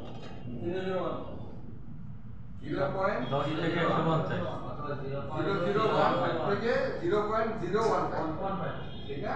তাহলে যদি 10 বা 10 এর উপরে থাকে, 10 থেকে 15 পর্যন্ত আমার এখানে 1ই দেখাবে, ঠিক না? আর 1 থেকে 9 পর্যন্ত আমার এখানে 0ই দেখাবে, ঠিক না? তাহলে 1 মিলি এম্পিয়ার থেকে 15 মিলি এম্পিয়ার যদি দেখায় তাহলে আমি কি করব, 32K অথবা 38K ক্রিস্টাল আছে এখানে, দুই ধরনের ক্রিস্টাল থাকতে পারে, হয় 32K থাকবে আর না হয় কি থাকবে 38। যেমন আমার সেটে আছে 38, এখন এই সেটটার মধ্যে আছে 32K। এখন এক একটা সেটে এক এক রকম থাকে। 38K হচ্ছে আপনার যত হাই রেঞ্জের সেটগুলো হয় 30-50 হাজার টাকা দামের বা এর উপরে যত সেট হয় এগুলোতে 38K ক্রিস্টাল ইউজ করা হয়, ঠিক আছে, যেগুলোতে 5G আছে। আর যেগুলোতে 4G আছে এগুলো সবগুলোই আপনার 32K ক্রিস্টাল। এই মডেল দেখতে হবে স্যার, না দরকার নেই আমার, মানে ক্রিস্টাল কত মানের আমার দরকার নাই, ক্রিস্টালটা দেখতে হবে। 32K আর 38K যেটাই বলি, ক্রিস্টালটা থাকে কোথায়? পাওয়ার আইসির পাশে। আমাদের ওই জায়গাটা চিনতে হবে। পাওয়ার আইসির পাশে আমার ক্রিস্টাল আছে, এটা 38K হোক আর 32K হোক আমার দেখার দরকার নেই। আমি ক্রিস্টালে কি দেখবো? 4টা টার্মিনাল আছে, সেই টার্মিনালগুলো চার্জিং পোর্টের মতো করে আছে কিনা, যেমন কোনো রকম লেগে আছে বা হালকা হয়ে আছে, এরকম আছে কিনা। এটা কখন বুঝতে পারবো? আমি যখন বোর্ডটাকে এরকম অ্যাঙ্গেল করে চার সাইড দিয়ে দেখবো, তাহলে বুঝতে পারবো যে আমার 4টা টার্মিনালে ঠিক মতো লাগছে কিনা। আর টুইজার দিয়েও আমি ধরে ধরে দেখতে পারি 4টা পিনে, একটু প্রেসার দিয়ে, জোরে না, জোরে দিলে আবার খুলে যেতে পারে, হালকা একটু প্রেসার গেট করে দেখতে পারি যে নড়ে কিনা, ঠিক আছে। কিংবা কেউ একজন কাজ করতে গিয়ে এটা টিন খুলতে গিয়ে, টিন কাটতে গিয়ে ওটাকে ভেঙে ফেলছে, এই জিনিসগুলো আপনার চেক করতে হবে, ঠিক আছে। তো যদি দেখি এরকম কিছু যে নড়ে, তাহলে এটাকে রিসোল্ডার করে আবার বসাইতে হবে, ঠিক না। আর যদি দেখি ভাঙা, তাহলে এটা চেঞ্জই করতে হবে। যদি চেঞ্জ করতে হয় তাহলে কি করবেন? সেম সাইজের, আপনারা তখন ওই 32K এত কিছু দেখতে যাবেন, আপনারা দেখবেন শুধু সেম সাইজ। আমার সাইজে মিলছে, সাইজ 3 ধরনের পাবেন, ছোট, মিডিয়াম, বড়, 3 ধরনের সাইজই পাবেন। আপনারটার সাইজ কি? মিডিয়াম হইলে মিডিয়াম সাইজের অন্য একটা নষ্ট করতে লাগাবেন, ছোট হইলে ছোট অন্য একটা নষ্ট করতে গিয়ে ছোট সাইজ লাগাবেন, সাইজ মিলে আপনি লাগাবেন। মার্কেটে কিনতে পাওয়া যায় না স্যার? না, এটা মার্কেটে কিনতে পাওয়া গেলে এটা দাম হবে 10 পয়সা, আপনি 10 পয়সা দিতেও পারবেন, ঠিক আছে। তো এটা আপনার পোলারিটি নাই, আপনি ঘুরে লাগান, সোজা লাগান, যেভাবে লাগান কাজ করবে, সাইজ মিলে আর বসাতে হবে। সাইজ মিলে আর বসালেই হবে। এটা কালার হবে দুটোই, গোল্ডেন কালার, সিলভার কালার, যেটাই পান একটা লাগালেই হবে, না কোনো কিছু নেই। স্যার বেশিটা লাগে স্যার, যদি 32K বলি তো 38K আপনার কাছে অ্যাভেলেবল থাকবে না, কারণ আমি লাগে সমস্যা হবে। 50,000 টাকার উপরে সেট থেকে আপনি খুইলা আপনি এটা লাগাবেন না। যদি সমস্যা হবে না, 38K এর সাইজটাই ভিন্ন হবে, আপনার এগুলোর সাথে মিলবেই না, ঠিক আছে। 38K এর সাইজ মাইক্রোফোনের থেকেও ছোট হয়, মাইক্রোফোন দেখছেন না, ডিজিটাল মাইক্রোফোন, ওটার থেকেও ছোট হবে। তো ওইটা আপনার এটার সাথে মিলেই না, দেখতে দেখা যাবে যে একটা ইসের মতো, যে ক্রিস্টাল আইসির মতো, গ্লাস টাইপের একটা আইসির মতো দেখা যাবে, ছোট। নেটওয়ার্ক সেকশনে দেখা যায় না অনেকগুলো কালারিং আইসি ছোট ছোট, ওরকম দেখতে দেখা যাবে। আপনাদের আমি দেখাইছিলাম মনে হয়। এর সাথে আরেকটা জিনিস চেক করতে হবে, 26 মেগাহার্টজের ক্রিস্টাল, এই ক্রিস্টালটা থাকে কোথায়? কোথায়? নেটওয়ার্কের পাশে, নেটওয়ার্ক আইসির পাশে, আরএফআইসির পাশে আরেকটা ক্রিস্টাল থাকে। এই আরএফআইসির পাশে এই ক্রিস্টালটাও যদি আপনার এরকম ডাইসল হয়ে থাকে, আপনার সেট অন হবে না। এখন একটা রানিং সেট থেকে আপনি আরএফআইসি খুলে ফেলেন, আপনার সেট অন হবে, নেটওয়ার্ক আসবে না, কিন্তু আরএফআইসি পাশ থেকে ক্রিস্টালটা তুলেন, দেখবেন সেটই অন হবে। এর কারণ হচ্ছে আপনার আমাদের সিপিইউ তো একটা কন্ট্রোলিং করার জন্য, ঠিক না। আসলে এই প্রসেসর আমরা বলতেছি একটা, আসলে প্রসেসর প্রত্যেকটা সেটে 2টা করে রাখে। এখন সিপিইউর ভিতরে 2টা একসাথে করে দেয় কিছু কিছু সেটে, আবার কিছু কিছু সেটে সিপিইউ থাকে 2টা, একটা বেসমেন্ট প্রসেসর, একটা হচ্ছে সিপিইউ যেটাকে আমরা চিনি, যেটা একবার প্রথম দেয়, ঠিক আছে। বেসমেন্ট প্রসেসরটা হচ্ছে আমার এই আরএফ সেকশন টোটাল থেকে নেটওয়ার্ক সেকশন পুরোটাকে নিয়ে কাজ করে। এটা হচ্ছে আপনাদের নেটওয়ার্কের ক্লাসের জন্য হবে ভালো বেসমেন্ট প্রসেসরটা। আর যেসব সেটে দেখবেন পাওয়ার আইসি থাকে 2টা, যেমন কোয়ালকম সেটের ক্ষেত্রে কোয়ালকম যত সিপিইউ হয় ওগুলো দেখবেন পাওয়ার আইসি 2টা হয়, এবং ওইটা বেসমেন্ট প্রসেসরও থাকে আলাদা। এবং ওই বেসমেন্ট প্রসেসর আরএফআইসি আমরা তো চেঞ্জ করি না, নষ্ট হলে আরএফআইসি চেঞ্জ করে একটা নেটওয়ার্ক সমাধান করি, কিন্তু বেসমেন্ট নষ্ট হলে কিন্তু আপনি চেঞ্জ করতে পারবেন না আরেকটা সেট থেকে। ওটা আইফোনে যেমন করে বেসব্যান্ড রিড করে তারপরে রাইট করে। পুরাতন নষ্টটা থেকেই রিড করতে হবে, রিড করে তারপরে রাইট করতে হবে।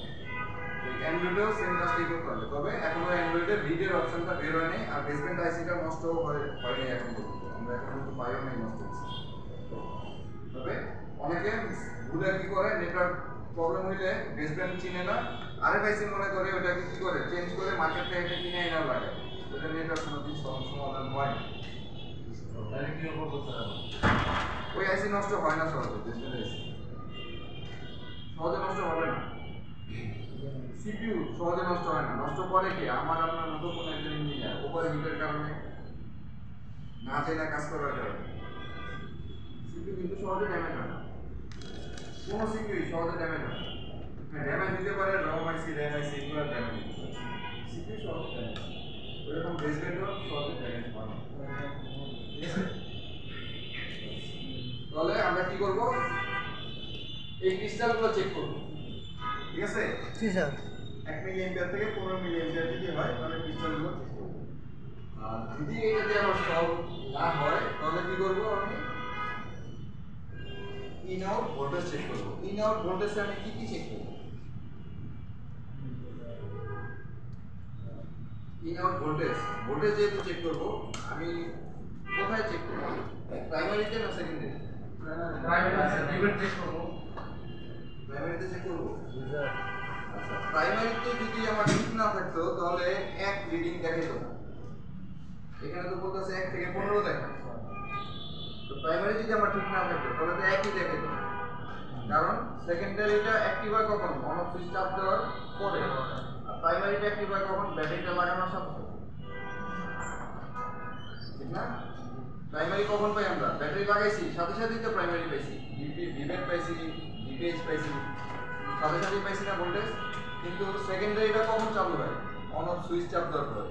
তাহলে আমি এখানে কি বলতেছি, অন অফ সুইচ চাপ দেওয়ার পরে টাইপ তো বলতেছি, ঠিক না? প্রাইমারি হয় কোনটা? এই যে এটা। আমি পাওয়ার বাটন চাপ দিলেও কোনো কিছু দেখায় না, যেমন অন অফ সুইচে যদি আমার ভোল্টেজ নাই তাহলে আমি কাজ করবো কোথায়? প্রাইমারিতে কাজ করবো না। আর যদি আমার অন অফ সুইচে ভোল্টেজ আছে, পাওয়ার বাটন চাপ দিলাম, রিডিংও দেখায়, তাহলে আমি কাজ করবো কোথায়? সেকেন্ডারি। প্রাইমারিতে আর কোনো চাপার নাই আছে? নাই, সূত্র বলে নাই। কারণটা কি? আমি অন অফ সুইচ চাপ দেওয়ার পরে যে রিডিং আসতেছে যেহেতু, তাহলে তো আমি প্রাইমারিতে আর ধরবো না, তো সেকেন্ডারিতেই কাজ করবো, ঠিক না? এই প্রত্যেকটা জিনিস তো আমার সেকেন্ডারি ভোল্টেজ। এই ক্রিস্টাল বলে সুইচ অফ দেওয়ার পরে তো সিলেক্ট করে, এর আগে তো করে না, ঠিক না? স্যার।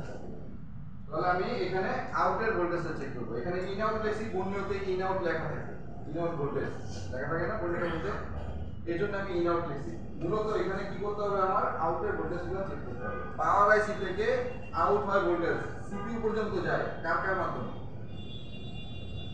পাওয়ার আইসি থেকে আমার ভোল্টেজ আউট হবে, সেট অন হওয়ার জন্য ভোল্টেজ আউট হবে কোন একটা মাধ্যমে সিপিইউ পর্যন্ত যায়, সেই মাধ্যমটা কি? রাইট, চারটা বাক কয়েল কে বলছেন? হ্যাঁ, গুড, ভেরি গুড। চারটা বাক কয়েলের মাধ্যমে যায়, এখানে 4টা থেকে 11টা বাক কয়েল থাকে, কিছু কিছু সেটে 11টা থাকতে পারে, 8টা থাকতে পারে, 6টা থাকতে পারে, 4টা থাকতে পারে। তাহলে এই যে বাক কয়েলের মাধ্যম হয়ে গেছে, আমি এখানে আউটের ভোল্টেজ কি করব? বাক কয়েলের ভোল্টেজটাই চেক করব। বাক কয়েলের ভোল্টেজ কত হয়েছে? 0.6 থেকে 1.2। এখন বাক কয়েল ধরেন, এটা বাক কয়েল, এটাও বাক কয়েল, এটাও বাক কয়েল, ঠিক আছে? এখন এখানে মাপতেছে আপনার দেখা যাচ্ছে 0.6, এখানে দেখা যাচ্ছে 0.8, এখানে দেখা যাচ্ছে 0.0। কি করবেন?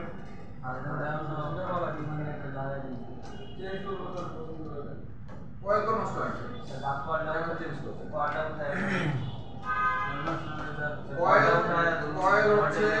কয়েল হচ্ছে এরকম, এই যে ঠিক এই এরকম তার পেছানো তার এই মাথায় মাথা ধরবেন পিঠ থেকে, ঠিক না?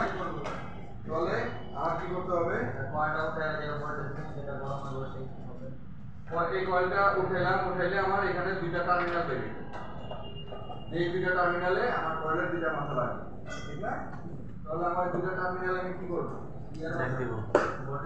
হেডফোনের ক্ষেত্রে আমি শুরুতেই বলছি জিআর এর চ্যাপ্টারে যাব না। হেডফোনের ক্ষেত্রে আমরা কোথায় যাব? ভোল্টেজে যাব। আমরা সরাসরি এই ভোল্টেজের ওখানে আর এই বাক কয়েলের জিআর কত থাকবে আপনারা জানেন? মাইপা দেখছেন কখনো?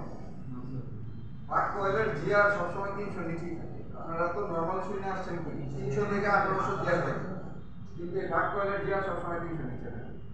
কোনো বাক কয়েল আছে 70 থাকবে, কোনো বাক কয়েল আছে শুধু 50 থাকবে। আপনারা তো মাইপে বলবেন যে এটা সব যেটার ক্ষেত্রে আমরা কখনো জিআরে যাবোই না। জিআরে গেলেই ধোকা খাবো, কনফিউশনে পড়ে যাবো, যাবোই না আমরা ওই রাস্তায়। এটাই শুধু মনে রাখবেন, হেডফোন হইলে আমরা জিআরের রাস্তায় যাবো, ঠিক আছে? তো আমার কি করতে হবে? আমি ব্যাটারি কানেকশন দিছি, দিয়ে আমি পাওয়ার বাটন প্রেস করছি, প্রেস করে দেখতেছি কি আমার এই 1 মিলি অ্যাম্পিয়ার থেকে 15 মিলি অ্যাম্পিয়ার পর্যন্ত দেখাচ্ছে। এখন এই পাওয়ার বাটন প্রেস অবস্থায় আমার কি করতে হবে? এই কয়েলগুলো মাপতে হবে। এই কয়েলগুলো মাপা দেখতেছি এগুলোতে সব ঠিকই দেখাচ্ছে, একটা জায়গাতে আমার ভোল্টেজ দেখাচ্ছে না। তাহলে কি করতে হবে? এই কয়েলটাকে খুলতে হবে, খুলে এই দুটো টার্মিনাল বের হইলো, বের হওয়ার পরে কি করতে হবে? আবার সেই অন অফ সুইচ চাপ দিতে হবে। চাপ দিয়ে এখানে দেখতে হবে ভোল্টেজ দেখায়। যদি আমার এখানে এরকমই কোন একটা ভোল্টেজ দেখাচ্ছে তাহলে আমার পাওয়ার আইসি হবে, কারণ এখান থেকে আসছে কি পাওয়ার আইসি হয়ে আসছে এখানে। আর এটা গেছে কোথায়? অনেকগুলা ক্যাপাসিটর হয়ে সিপিইউ তে গেছে, ঠিক না? এখানে গেছে সিপিইউ। তাহলে আমার এই টার্মিনালে যদি আমি ভোল্টেজ পাই তাহলে আমার পাওয়ার আইসি ভালো, এই টার্মিনাল খারাপ। আর যদি এই টার্মিনালে ভোল্টেজ না পাই তাহলে পাওয়ার আইসি খারাপ। পাওয়ার আইসি কি করতে হবে? খুলে রিভলভ করতে হবে, না হলে চেঞ্জ করতে হবে, ঠিক আছে? আর যদি এই টার্মিনালে ভোল্টেজ পাই তাহলে আমার এই টার্মিনালে কি করতে হবে? এই টার্মিনালে আমার 0.6 থেকে 1.2 আমার বাকের আউটপুট থাকে না? তাহলে আমি পাওয়ার সাপ্লাই 4.2 তে থাকে, আমি এটাকে কি করব? ভলিউম ঘুরিয়ে আমি 1.2 বানাবো, কারণ আমার সর্বোচ্চ ভোল্টেজ কত? বাক করে 1.2। আমি সর্বোচ্চই করে নিব এখানে। পাওয়ার সাপ্লাইতে কি করব? ব্যাটারি ভোল্টেজ আর রাখবো না, 4.2 রাখবো না। না রেখে কি করব? 1.2 করব। না, বাক কয়েলের ভোল্টেজ 1.2 হাইয়েস্ট 0.6 ভোল্ট থেকে, ঠিক আছে? তাহলে আমি এখানে কি করব? 1.2 ভোল্টেজ এই লাল কেবলটাকে আমি ধরে পাওয়ার সাপ্লাই এই লালটাকে কি করব? এখানে কানেকশন দেব, হ্যাঁ? আর কালোটা যে কোনো একটা গ্রাউন্ডে দিয়ে দিতে হবে। তাহলে কি হবে? এই কোন ক্যাপাসিটর শর্ট অটোমেটিকলি গরম হয়ে যাবে। তারপর আমরা চাইলে এখানে কি করতে পারি? রজন দিয়ে বের করে নিতে পারি। যদি দেখি গরম হয় না, আমি প্রয়োজনে 1.2 বলতেছি না বাক কয়েলের ভোল্টেজ, যেহেতু কয়েল খুলে রাখছি তাহলে আমি এখানে চাইলে আমি 2.8ও দিতে পারি সর্বোচ্চ, কারণ সিপিইউ ক্ষমতা তো আছে 2.8 নেওয়ার, ঠিক না? এই লাইনে সিপিইউ নিজের ক্ষমতা আছে 2.8 নেওয়ার, এর মাঝখানে তো আর কোনো আইসি নেই, খালি ক্যাপাসিটরগুলো আছে। আমি 2.8 দিয়েও আমি শর্ট বের করে নিতে পারবো, ক্ষতি হবে। তবে নিয়ম হচ্ছে 1.2 দেওয়া। আপনারা চেষ্টা করবেন 1.2 দিয়ে বের করার। যদি না হয়, গরম হয় না, তো সেই ক্ষেত্রে আপনি 2.8 দেন, কারণ সিপিইউ 3.3 পর্যন্ত নিতে পারে, ভোল্টেজ দিলেও শর্ট হবে না, নষ্ট হবে না। স্যার রজনের পরিবর্তে আমাদের ফ্ল্যাক্স দিয়ে আমি থিনার দিয়েও তো গরম বের করে, দেখছেন না? থিনার দিয়ে গরম বের করে, থিনারতে ডুবে রাখেন, যেটা গরম হবে মানে পকাবে। আমরা তো জানি যে মিনি শর্ট থাকে আর গরম হয় না, সেক্ষেত্রে মিনি, এটা তো এক ধরনের মিনি শর্টই। এটা তো আপনি রিডিং অন অফ সুইচে চাপ দিয়েও শর্ট পান নাই। শর্ট গরম হইবে। এগুলোকে বলে হিডেন শর্ট। এই শর্ট আপনি এভাবে পাওয়ার সাপ্লাই লাগায় কখনো পাবেন না। কোন শর্টে এটা আপনি মাইপাই বের করতে হবে। এই যেমন আপনি ভোল্টেজ মাইপে তো শর্টটা পাইছেন, ঠিক আছে? এটাকে বলে হিডেন শর্ট। এই শর্টগুলো আপনি কখনো পাবেন না। এই শর্টগুলো বাই করতে হলে আমার এখানে ভোল্টেজ অ্যাপ্লাই করে বাই করতে হবে, ঠিক আছে?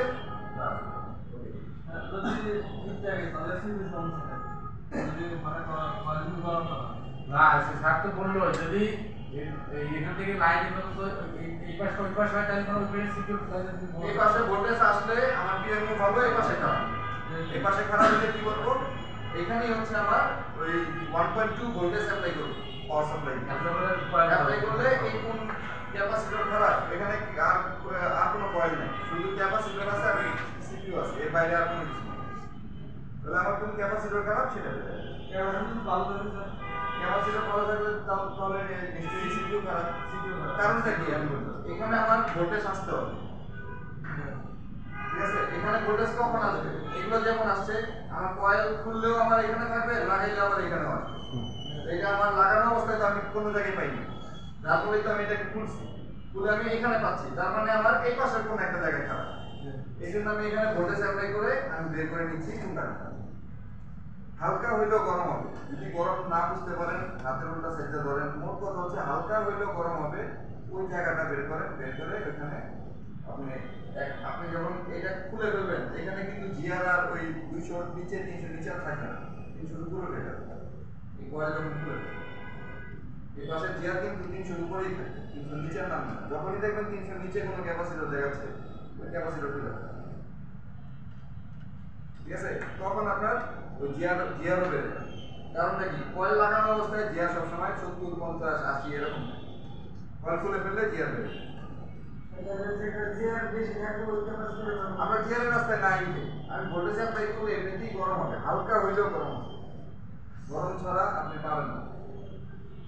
কারণ কি, লাইনটা শর্টে আছে, আমি ডাইরেক্ট ভোল্টেজ দিতেছি এখানে, বললামই তো 3.3 পর্যন্ত দিতে হবে, আপনার সিকিউ নষ্ট হবে।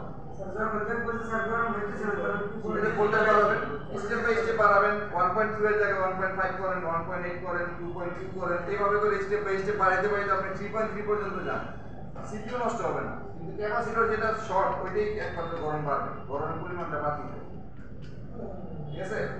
বুঝে দিলাম? আমাদের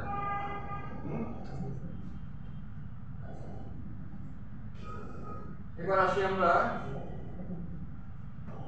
4 নম্বর স্টেপে। 4 নম্বর স্টেপে কি বলতেছে, the current stay within 35 থেকে 95। 35 থেকে 95 বলতে আপনাদের পাওয়ার সাপ্লাই 3 থেকে 9, ঠিক না?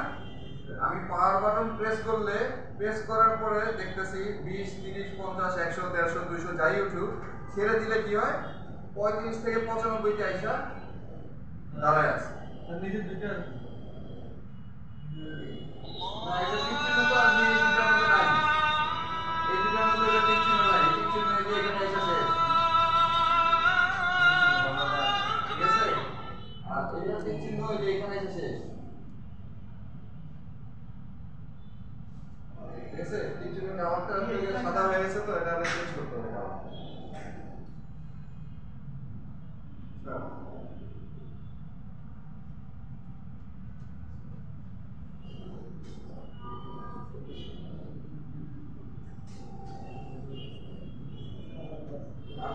আমি তো ক্লাস করাচ্ছি, আপনি একটু অ্যাসেস করে নোট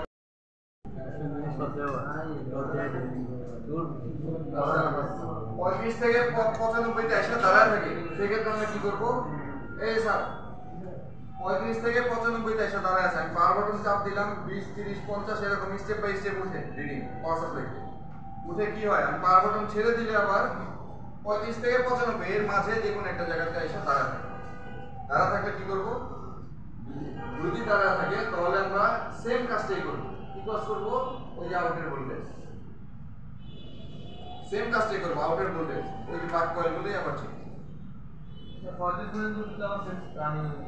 না দাঁড়ায় আছে। তো ধরেন বাক কয়েল আছে 4টার মধ্যে আমি 3টা জায়গাতে ভোল্টেজ পাইতেছি, একটা জায়গাতে পাই, ওই একটা কি করে ওই 3টাকেও ভোল্টেজ সাপ্লাই দিতে দেয় না,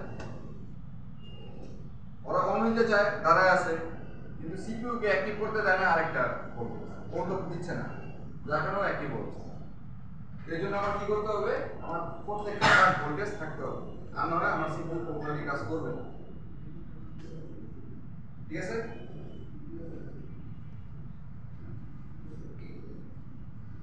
চলো এরপরে কি, দ্য কারেন্ট চেঞ্জেস 35 থেকে 95। আমি পাওয়ার বাটন প্রেস করব, ওটা আমরা প্রশ্ন করে দেখছি, বাক কয়েলে যে সাইডে বাক কয়েলে প্রত্যেকটারে সেম ভোল্টেজ থাকবে না, 0.6 ভোল্ট দিলে 1.2 আলাদা আলাদা কোনো ভোল্টেজ নেই, সেমই থাকে, সেমই থাকে।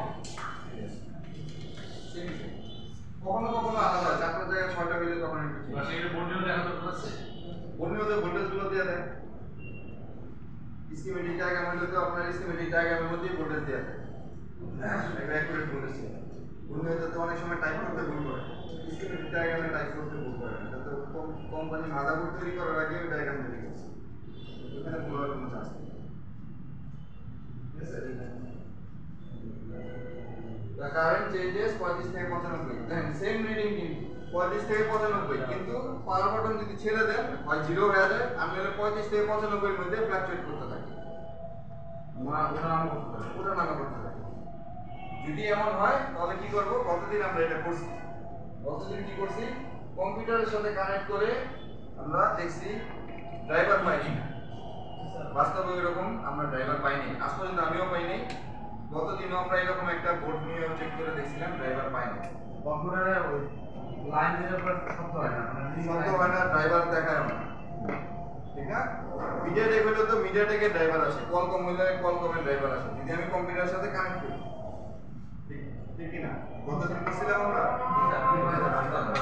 যেটা ড্রাইভার পাইছে ওটা বলছি সিপিইউ ভালো আর যেটা ড্রাইভার পাইনি ওটা বলছি সিপিইউ খারাপ সিপিইউ ভালো করতে হবে তো এই ধরনের প্রবলেমের জন্য আমাদের কি করতে হবে ইউএসবি কানেক্ট করে চেক করতে হবে তারপরে সিপিইউ দিব ইউএসবি কানেক্ট করে আমরা কনফার্ম করতে পারবো যে আসলে সিপিইউ যদি কানেক্ট পায় স্যার তাহলে কি হবে কানেক্ট পাবেন পাইনি আমি আসলে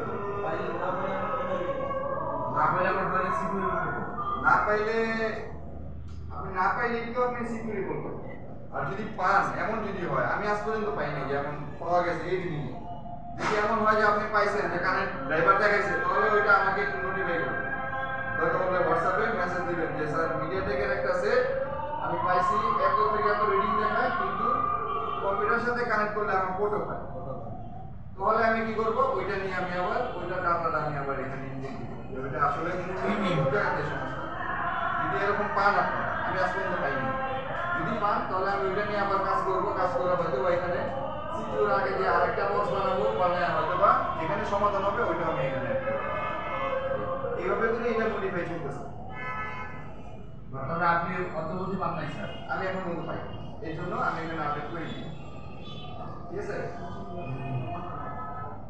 এবার আসে এখানে এখানে একটা জিনিস আপডেট করা বাকি আছে যদিও এটা সিনাসারের এটা মোবাইল থেকে ছবি এখানেই করছে আমরা ল্যাপটপ থেকে পাচ্ছি ওইখানে আপডেট করতে হবে এটা হবে 100 থেকে 120 না দেখেন এখানে তার কারেন্ট ইসে দাঁড়ায় থাকবে 100 থেকে 120 এটা 100 থেকে 120 না এটা হবে 100 থেকে 200 ঠিক আছে 100 থেকে এটা 200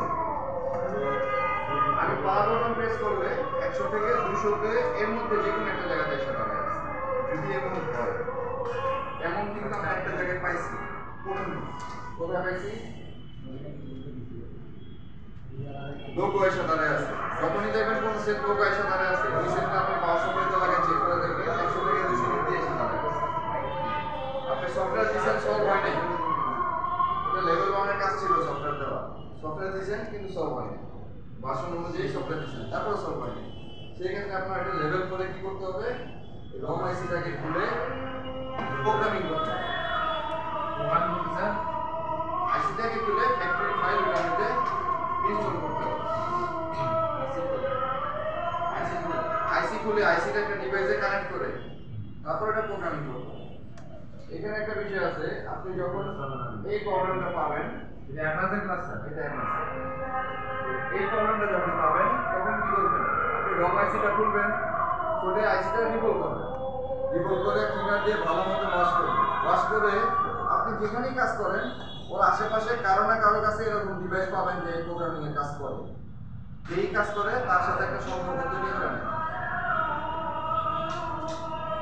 তাকে নাস্তা খাওয়া হোক চা খাওয়া হোক যেভাবে হোক তার সাথে একটা সম্পর্ক তৈরি করে নেবেন নিয়ে কি করবেন ওই আইসিটা তাকে দিয়ে আপনি সবসময় চেক করবেন এখানে তারও বেনিফিট আছে আপনি ওর কাছ থেকে আইসিটা চেক করে আনলেন ভালো না খারাপ যদি ভালো হয় তাহলে তো আপনার রিভলের প্রবলেম ছিল রিভল করছেন সলভ হয়ে গেছে আপনি এখন আইসি বসে দিয়ে আর যদি ভিতরে ফাইল না থাকে তাহলে তাকেই বলবেন আমি 500 টাকা দিচ্ছি তুমি এটা ইনস্টল করে দাও ফাইল ভিতরে পড়ে আছে আর যদি দেখেন আপনার ফাইল আছে সবই ঠিক আছে কিন্তু আইসিটাই ড্যামেজ আইসি ভালো না তাহলে কি করতে হবে তাহলে তাকেই বলেন যে তুমি আইসি অ্যারেঞ্জ করে আমাকে প্রোগ্রামিং করে কমপ্লিট করে দাও, এটা আমি সেটআপ করে দেব।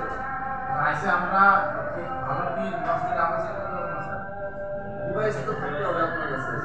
একটা ডিভাইসের দাম 25,000 টাকা থেকে শুরু করে 1 লাখ টাকা পর্যন্ত আছে। এখন আপনি এই কোর্স শেষ করে শুরুতেই তো আপনি এত টাকা ইনভেস্ট করবেন না, করবেন? করবেন না তো, টাকা থাকলেও অনেকে করবে না। কারণটা কি, আগে তো আমার এই জিনিসটা ভালোভাবে শিখতে হবে। আমি মাত্র শিখে এসে ইনভেস্ট করলে হবে না, আগে আমার 3 মাস 6 মাসের এক্সপেরিয়েন্স হবে, তারপরে আমি ইনভেস্ট বাড়াবো। এই হচ্ছে নিয়ম। নরমালি স্যার ভুলেও করে স্যার আমরা নরমালি চাইলে এই ফার্স্ট লেভেলে যদি এরকম সমস্যা সফটওয়্যার মারার পর ঠিক না হয়, না হয় এই লেভেল করে লেভেল করে দিলে আমরা নরমালি তো আমাদের কাছে ওই জিনিস নেই, আমরা নরমালি আইসি ইউজ করব। আইসি খুলে ডিবল করবেন আগে। আপনার ডিভাইসে লাগে তাহলে ডিবল করতেই হবে। তো আইসি খুলেই আগে ডিবল করে নেবেন। সিকিউরিটি তো আনলে না হলে পরবর্তী ডিবল করে লাগাবেন না তো, ডিবল করে তো আপনি আগে ডিভাইসে লাগায় চেক করবেন। লাগায় ফেললে আবার তো খুলে আবার ডিবল করতে হবে। ঠিক না? আপনি যদি একবার আইসিটা খুলে ফেলতে হবে, এখন করতে হবে। ঠিক আছে? তো আমি কিন্তু ধরেন আমি মোটামুটি 10 বছর পার করছি ডিভাইস না কিনে এইভাবে মোতালেব প্রজেক্ট। আমার যখনই প্রবলেম হয়েছে, ওই যে যারা এই ডিভাইস আছে যার কাছে, আমি তার কাছে তাকে নিয়ে গেছি চা খেতে। চা খাইয়া এসে বলছে এই আইসিটা চেক করে দেন। দরকার নেই তো আমার কিনা, আমার চেক করার জন্য তাকে তো চা খাওয়াইছি। চেক করার জন্য কি, ডিভাইসে লাগাবে, কম্পিউটারের সাথে কানেক্ট করবে, একটা ক্লিক করবে, ওখানে ফাইল শো করবে। এটা তো ওর বেশি কাজ না, ওর পকেট থেকে টাকাও যাবে, ঠিক না? এর জন্য তো আমার বেশি কিছু দরকার নেই, খালি ওর সাথে ভালো একটা সম্পর্ক তৈরি করা দরকার। শুরু থেকেই আমি খালি লাগানো শুরু করবো এইভাবে, কারণ কাজটা তো আমার প্রয়োজন। আমি তো জিনিস নাই আমার কাছে কিনতে হবে, আমি যতদিন পর্যন্ত না কিনি ততদিন পর্যন্ত তো আমার তার সাপোর্ট নিয়ে চলতে হবে। এইভাবে তো আমি সাপোর্ট নিয়ে চলতে পারি, ঠিক আছে? এতে তারও বেনিফিট আছে। আপনি প্রোগ্রামিং করেন, তারপরে হচ্ছে আইসি চেঞ্জ করেন, যাই কিছু করেন তার মাধ্যমেই করাচ্ছেন, তার বার্তা কাস্টমার হয়ে গেছেন, তার সে আপনাকে সাপোর্ট করবে। আপনি যখনই যাবেন আইসি চেক করার জন্য, ও চিন্তা করবে যে আইসিটা নষ্ট করে নিতে আমার লাভ, ঠিক না? তারও লাভ আছে, সে অবশ্যই করে দিবে। এরপরে স্টেপে আসি। এরপরে স্টেপে কি, there is heavy current when the power key is placed. পাওয়ার কি চাপ দিলে আমাদের একটা সেট নরমালি অন হয় কিভাবে, 30, 50, 80, 100, 150, 200, 250 তে যেমন হয়ে যায়, ঠিক না? এটা ভালো সেট, এরকমই তো নাকি? কিন্তু আমি পাওয়ার বাটন চাপ দিলে উঠতেছে 200, 300, 500, 600, শুরু থেকে হলো 900 এর উপরে দিয়ে দিল। তাহলে কি হেভি কারেন্ট হচ্ছে না? এই ধরনের যদি প্রবলেম পান আপনারা, তাহলে কি করবে, অটোমেটিক আর কি ভালো লাগে এটা দিয়ে না দেখো না, যখন দিয়ে বের করে নেয় কম্পোনেন্টটা কখন হচ্ছে এটা সলভ করে যদি যখন বড় হয় না, সেক্ষেত্রে কি করবে, এলডিও লাগিয়ে এলডিও লাইন বলতে আপনার এই যে 18 নম্বরে এলডিও, 17 নম্বরে এলডিও, 22 নম্বরে এলডিও না, এলডিও বলতে power section LDO,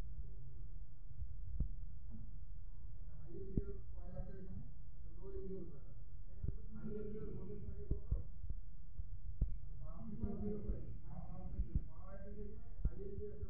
high LDO coil আছে এখানে, একটা লো এলডিও কয়েল আছে। হাই এলডিওর ভোল্টেজ থাকে কত, পাককলের মতো করে চেক দিবেন, ভোল্টেজ মাপবেন। হাই এলডিও তো থাকবে 2.5 ভোল্ট, লো এলডিও তো থাকবে 1.3 ভোল্ট। এই দুইটা ভোল্টেজ আমার আসছে কিনা, যদি আসে তাহলে তো ঠিক আছে, পাওয়ার আছে। লো এলডিও কত থাকবে স্যার? 1.3, ঠিক আছে? এই পাককলের মতো করে আপনারা ভোল্টেজ মাপবেন, মনে থাকবে? মনে থাকবে? স্যার ওই এলডিওর মধ্যে আপনি সমাধান পেয়ে যাবেন। দেখবেন দুইটার মধ্যে যে কোনো একটাতে ভোল্টেজ নাই, যেখানেই নাই কয়েল খুলে সেম ভোল্টেজ অ্যাপ্লাই করেন, সেম টেকনিক অ্যাপ্লাই করবেন। যে কয়েলটাকে খুললে দুইটা টার্মিনাল বের হবে। এখন এখানে পাওয়ার আইসি আর এখানে সিপিইউ। এখানে যদি আমার ভোল্টেজ দেখায় কয়েল খোলার পরে, তাহলে পাওয়ার আইসি ভালো, আর ভোল্টেজ না দেখাইলে পাওয়ার আইসি খারাপ। আমরা ভোল্টেজ দিতে মানে দিতে আবার ভোল্ট চেক দিয়ে চেক দিব। এই পাশে তো ভোল্টেজ দেখাবে না, কারণটা কি? কারণ এখানে তো কয়েল খুলে ফেলছে, ঠিক না? এই পাশেই দেখাবে। তো এই পাশে যদি দেখায় তাহলে আইসি ভালো, পাওয়ার আইসি ভালো, তাহলে আমি এখানে ভোল্টেজ অ্যাপ্লাই করব। আর যদি এই পাশে ভোল্টেজ না দেখায় তাহলে আইসি খারাপ, তাহলে আমার ওই পাশে পর্যন্ত যেতে হবে না, তাহলে আমি পাওয়ার আইসিটাকে খুলে রিভলভ করে লাগাবো, যদি সলভ না হয় চেঞ্জ করব। ঠিক আছে? এবার আসি, there is any current before the power key is pressed. আমি পাওয়ার কি প্রেস করি নাই, কিন্তু আমার পাওয়ার সাপ্লাইতে রিডিং দেখাচ্ছে, যেটাকে আমরা কি বলি অটো রিডিং বলি, ঠিক না? আমি তো পাওয়ার বাটন চাপ দিইনি, কিন্তু আমার পাওয়ার সাপ্লাইতে তো কারেন্ট দেখাচ্ছে। এখানে কারেন্টটা কিন্তু অনেক সময় কি দেখি আমরা, ভোল্টেজ কমে গেলে বলি ফুল শর্ট, ঠিক না? আর যদি অল্প কিছু দেখায় তাহলে আমরা বলি হাফ শর্ট। কিন্তু মূলত একটা সেট অন যে হয়, অন হলে কত কারেন্টে অন হয়? 250 পুরোপুরি অন, ঠিক না? আমরা সবসময় 250 উপরে যখনই যাবে তখনই বলবো এটাকে ফুল শর্ট, 250 নিচে থাকলে বলবো হাফ শর্ট। এর একটা কারণ আছে, কারণ আমার ফুল সেট অন হয় তো 250 কারেন্ট নিয়ে, তো সেই জায়গায় হচ্ছে আমি 250 উপরে যাওয়া মানে তো ফুল শর্ট, আর যদি 250 নিচে থাকে তাহলে আমি বলতে পারি হাফ শর্ট। আর এখানে ভোল্টেজ যে কমে যায় এরও একটা কারণ আছে, আমার পাওয়ার সাপ্লাই এম্পিয়ার আছে কত, সর্বোচ্চ 3 এম্পিয়ার। এখন আপনার শর্টের পরিমাণ যদি 3 এম্পিয়ারের বেশি হয় তখনই আপনার ভোল্টেজটা কমে যায়। শর্টের পরিমাণ যদি 2 এম্পিয়ার হয় ভোল্টেজ কিন্তু কখনো কমবে না, কমবে? কারণ ওর ক্ষমতা আছে তো 3 এম্পিয়ার লোড নেওয়া, ভোল্টেজ কমবে না, আপনার গরম হবে। আর যেগুলোর ভোল্টেজ কমে যায় ওগুলো ধরে দেখবেন গরমও কিন্তু না, ধরে দেখছেন কখনো? যেগুলোর ভোল্টেজ কমে গেছে ওগুলো ধরে দেখবেন কোনো জায়গায় গরম হয় না, কারণ ভোল্টেজ কমলে তো গরমটা পাবেন না, ভোল্টেজ ঠিক রেখে আপনি গরম পাবেন। আমাদের তো শিডিউল আছে যে ভোল্টেজ ডাউন হবে, এম্পিয়ার বাড়বে, যেগুলো কম আর বেশি যেগুলো একটা হলেই বুঝতে পারবেন ফুল শর্ট। আমি তো তাই বলতেছি, ভোল্টেজ কমলে তো ফুল শর্টই বলি, 250 উপরেও তো ভোল্টেজ কমবে না, ওটাকেও ফুল শর্ট বলতে হবে। কারণ আমার অন হলে তো আমার 500তে অন হয়, 250তে অন হয়, তাহলে 250 উপরে গেলে তো ফুল, ঠিক না? তো যেটাই হোক, আপনারা যেটা শিখছেন বা এখন যেটা বলতে আসছি, যেটাই হোক সবই দেয়, কোনোটাই রং না। তবে হাফ শর্ট হোক আর ফুল শর্ট হোক, এটা বের করার উপায়, হাফ শর্ট হোক আর ফুল শর্ট হোক, যেটাই হোক আমার বের করার উপায় একটাই। আমরা প্রাইমারি সেকশনকে দুটা পার্ট করে নিয়েছিলাম, মনে আছে? পার্ট 1 আর পার্ট 2 কিভাবে করছিলাম? একটা বিপিএস কয়েল, হ্যাঁ, এখন বিপিএস কয়েল যদি আমি তুলে দেই তাহলে এই পাঁচটা জায়গা বিপিএস, ঠিক না? আর এই পাঁচটা কি? এটা জায়গা বিভেদ, এটা হচ্ছে বিভেদ,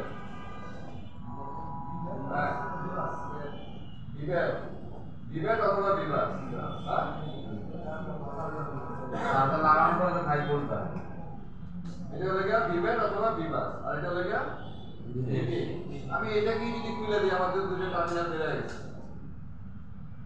আলাদা হয়ে গেছে, পার্ট হয়ে গেছে। এখন আমি যদি এখানে ব্যাটারি কানেকশনে আবার ব্যাটারি কানেকশন দিই বা পাওয়ার সাপ্লাই কানেকশন দিই, শর্ট দেখালে কি করবো বলেন? কয়েল খুলে ফেলছি, খুলে ফেলে আমি ব্যাটারি কানেকশন দিছি, তারপরে শর্ট দেখায়, পাওয়ার সাপ্লাই কানেকশন দিছি, তারপরে দেখায়। এটা হচ্ছে প্রাইমারি সেকশনে ফার্স্ট পার্ট। ফার্স্ট পার্ট কোথায়? এই যে খোলার পরে কোথায় আছে? চার্জিং আইসি আছে, ওবিপি আইসি আছে, আর কি আছে? এগুলোই হচ্ছে আমার ফার্স্ট পার্টের মধ্যে, ঠিক না? এর মধ্যে আমি শর্ট পেয়ে যাব। আর যদি আমি দেখি যে শর্ট নাই, শর্ট টাইপ হয়ে গেছে বিপিএস কল করার পরে, তাহলে আমি গ্যারান্টি যে আমার বিপিএস লাইনের শর্টটা কোথায়? এই পাশে। তাহলে আমি এই পাশে কি করব? 4.2 ভোল্টেজ সিলেক্ট করব, পাওয়ার সাপ্লাই সিলেক্ট করে এখানে ধরবো, রেড কালার করব, এখানে ধরবো, ব্ল্যাকটা করে ধরবো, গ্রাউন্ডে। যেটা শর্ট ওইটি গরম হবে, রজন দিয়ে চোর করে নেব, ঠিক আছে? মনে থাকবে?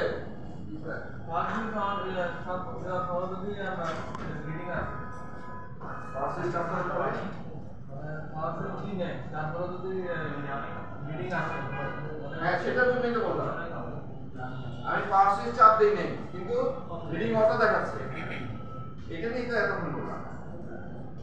ফুল শর্ট বিপিএস কয়েলটাকে খুলে ফেলবো, হাফ শর্ট হোক আর ফুল শর্ট হোক, আমি বিপিএস কয়েল খুলে নিব। তারপর আমি আবার পাওয়ার সাপ্লাই কানেকশন দিয়ে দেখবো শর্ট দেখায় কিনা। যদি শর্ট দেখায় তাহলে আমি চার্জিং আইসি ও ভিপিআইসি এই এরিয়াতে কাজ করবো, আমি ভিপিএস কয়েল ক্রস করবই না, পারবো না, ঠিক আছে না? আমি এই ব্রিজটা পারই হবো না, আমি নদীর এই পারে কাজ করবো, ঠিক আছে? আর যদি দেখি আমার সব নাই গায়েব হয়ে গেছে, তাহলে আমি কি করবো? তাহলে আমার নদীর ওই এই পারে এসে কাজ করতে হবে, এখানে এসে ওই ভোল্টেজ অ্যাপ্লাই করতে হবে, এই পারে আর কোনো কাজ মনে রাখবে। স্যার কয়েলটা তো কয়েল তো নষ্ট হয় না, আমি বুঝি না আপনাদের কয়েল নিয়ে এত কনফিউশন কেন? কয়েল একটা শর্টেড কম্পোনেন্ট, বাজার মোডে দিয়ে ধরবেন দেখবেন বিট দিব। কয়েল কখনো ওপেন হইতে পারে, শর্ট হইতে পারে, কারণ তো শর্টেড কম্পোনেন্ট, দুই পাশে ধরলে বিট দেয়।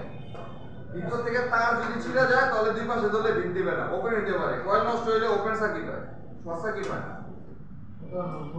ক্যাপাসিটর নষ্ট হইলে আপনার শর্ট সার্কিট হয়, আপনার রেজিস্টার নষ্ট হইলে ওপেন সার্কিট হয়, শর্ট সার্কিট হয় না। বুঝতে পারছেন? তা আমি কয়েল নিয়ে আপনাদের অনেকেই দেখলাম যে এই যে উনিও বলতেছে কয়েল নিয়ে এত কনফিউশন নেই।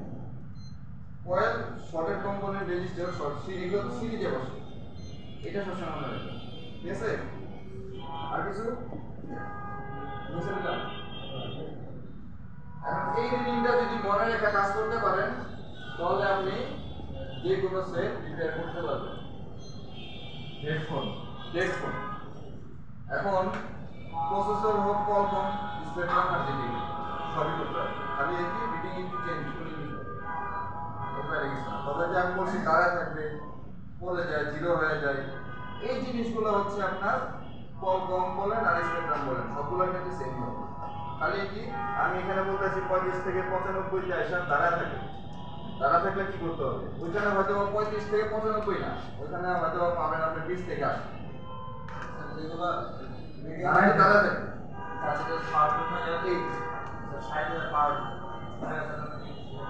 অটোমেটিক চলে গেলে যে বলছি তো এই যে এখানে তো এই যে চেঞ্জেস বললাম না, চলে যায় স্টে হলে দাঁড়া থাকে। আর ইঞ্জিনের মিটার 0 থেকে আসে ওইটা এই যে বললাম এদিকেও, ঠিক আছে? পারবেন না? এবার আপনারা আজকে যারা যারা সেট নিয়ে আসেন এই ফ্লোচার্ট ওপেন রেখে রিপেয়ার করবেন আগামী দিন। ক্লাস শুরু হওয়ার 2 ঘন্টা আগে এসে প্র্যাকটিস করে নিয়ে নিজে রিপেয়ার করবেন, কোনো স্যারের হেল্প ছাড়া। যে জায়গায় আটকে যাবেন আমাকে এসে ক্লাসের মাঝখানে এসে বসে করবেন যে আমি এই জিনিসটা হলে গিয়া এই পর্যন্ত আমি চেক করছি, এরপরে আর বুঝতেছি কি করবো, তখন আমি আপনাদের রেজাল্ট বুঝে ঠিক আছে?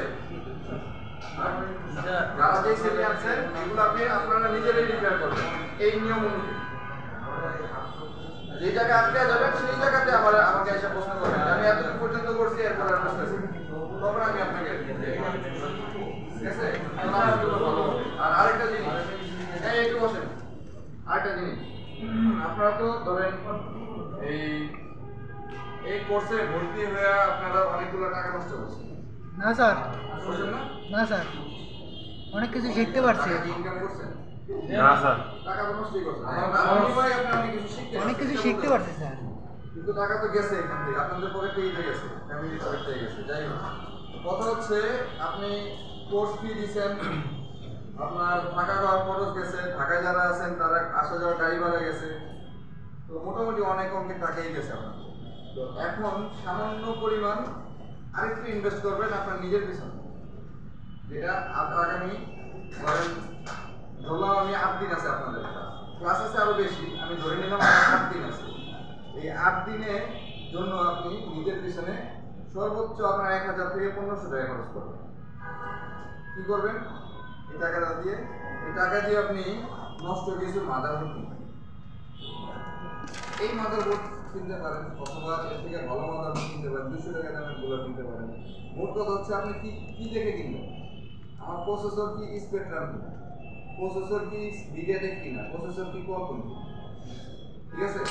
আপনি এগুলো দেখে 5টা কি 6টা মাদারবোর্ড কিনবেন, 5টা থেকে 6টা মাদারবোর্ড এই 1500 টাকার মধ্যে, বুঝলেন? কেন কিনবেন? ওই ডেট ফোনগুলো যেগুলো আপনি কিনতেছেন ওই ফোনগুলো নিশ্চয়ই ডেট থাকবে। এখন এই ডেট ফোনগুলো আপনারা এই ফ্লোচার্ট রেখে রেখে যখন মেজারমেন্ট করে করে একটা প্রবলেম ফাইন্ড আউট করবেন, যে জায়গায় আটকে যাবেন সেই জায়গার জন্য তো আমরা আসি। কারণ যে বললাম 8 দিন তো ক্লাস আছে আরো, এর মাঝখানে প্র্যাকটিস রুমে যা যা এই মেজারমেন্টগুলো করবেন, যে জায়গায় আটকে যাবেন আমাদের পুলিশ না 5 তলা গেলে তো বোর্ডগুলো কালেক্ট করে কি করবেন, নিজে রিপেয়ার করার চেষ্টা করবেন, কারো কোনো হেল্প নেবেন না। পেস্টিং এসি খুলতে হবে, আপনি তো নিজেরই প্র্যাকটিস করতে আপনি নিজেই করবেন। সুন্দরবনের মাছতলা না না না হল মার্কেটের 700 টাকা স্যার একটাই। আপনি দামিটা দেখতেছেন মানে একটা বোর্ডেই শুনেন, আপনাদের ব্যাচেরই মুনশিফটের একজন নিয়ে আসছে লাভ আছে লাভা, আমার দরকার নেই তো এই শাওমি বা আইফোন দরকার না, দরকার আছে আমার দরকার হচ্ছে একটা হেডফোন, মাদারবোর্ড হলেই চলে, সিম্বনিও গল্পের মোড়া চাইছে, একটা ফুল সেটই নিয়ে আসছে 200 টাকা দিয়ে, ফুল সেটে আবার ডিসপ্লেতে লোগো দেখা যায়। আমি একটু রিয়েলমি না না না বুঝলাম এরকম ফুল সেট পাবেন আপনারা। এই ব্র্যান্ডগুলো হচ্ছে অনেক আগের ব্র্যান্ড, লাভা অনেক আগের সেট, যার কারণে এটা বিক্রি করে দিচ্ছে, বুঝতে পারছেন? এরকম সেট আপনারা পাবেন, আপনারা চেষ্টা করবেন। এই এত টাকা তো গেছে, 1500 টাকা নিজের জন্য করছে।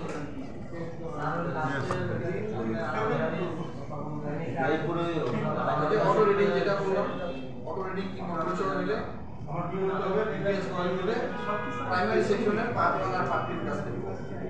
আমাদের একটা লিস্ট আছে 250 রুপিয়া নিচে চাপ হয়, 250 করে গেলে ওটা ফুল শটের ক্যাটাগরি দিই, আপনারা তো জানেন যে ভোল্টেজ কমে গেলে 250 করে গেলে স্যার সেকেন্ডারি সেকশনে কি ক্লাস হইছে পাওয়ার সাপ্লাই দা 250 রুপিয়া বলতে আমার সেকেন্ডারি সেকশনের ক্লাস জানেন না, সেটা সেকেন্ডারি সেকশনের ফার্স্ট পার্ট আমি করাই দিছিলাম, ফার্স্ট পার্ট হ্যাঁ ফার্স্ট পার্ট করাই দিছিলাম, সেকেন্ড পার্টে সেকেন্ড পার্টে যে আপনার এলপিও প্রশ্ন যে আছে 17 নম্বর এলপিও, এগুলো তো সেকেন্ড পার্ট, সেকেন্ডারি সেকশনের সেকেন্ড পার্ট। আপনি ক্যামেরা গেলে ভোল্টেজ এলডিও ভোল্টেজ আসে, এছাড়া আসে আপনি পর দিলে আপনার এই যে রেগুলেট ভোল্টেজ আসে, ইরেগুলেট ভোল্টেজ যেগুলো ওগুলো হচ্ছে সেকেন্ডারি এক নাম্বার এক আছে সেকেন্ডারি সেকেন্ড পার্ট। আমাদের বাগান মোবাইল পাওয়ার জন্য নাই।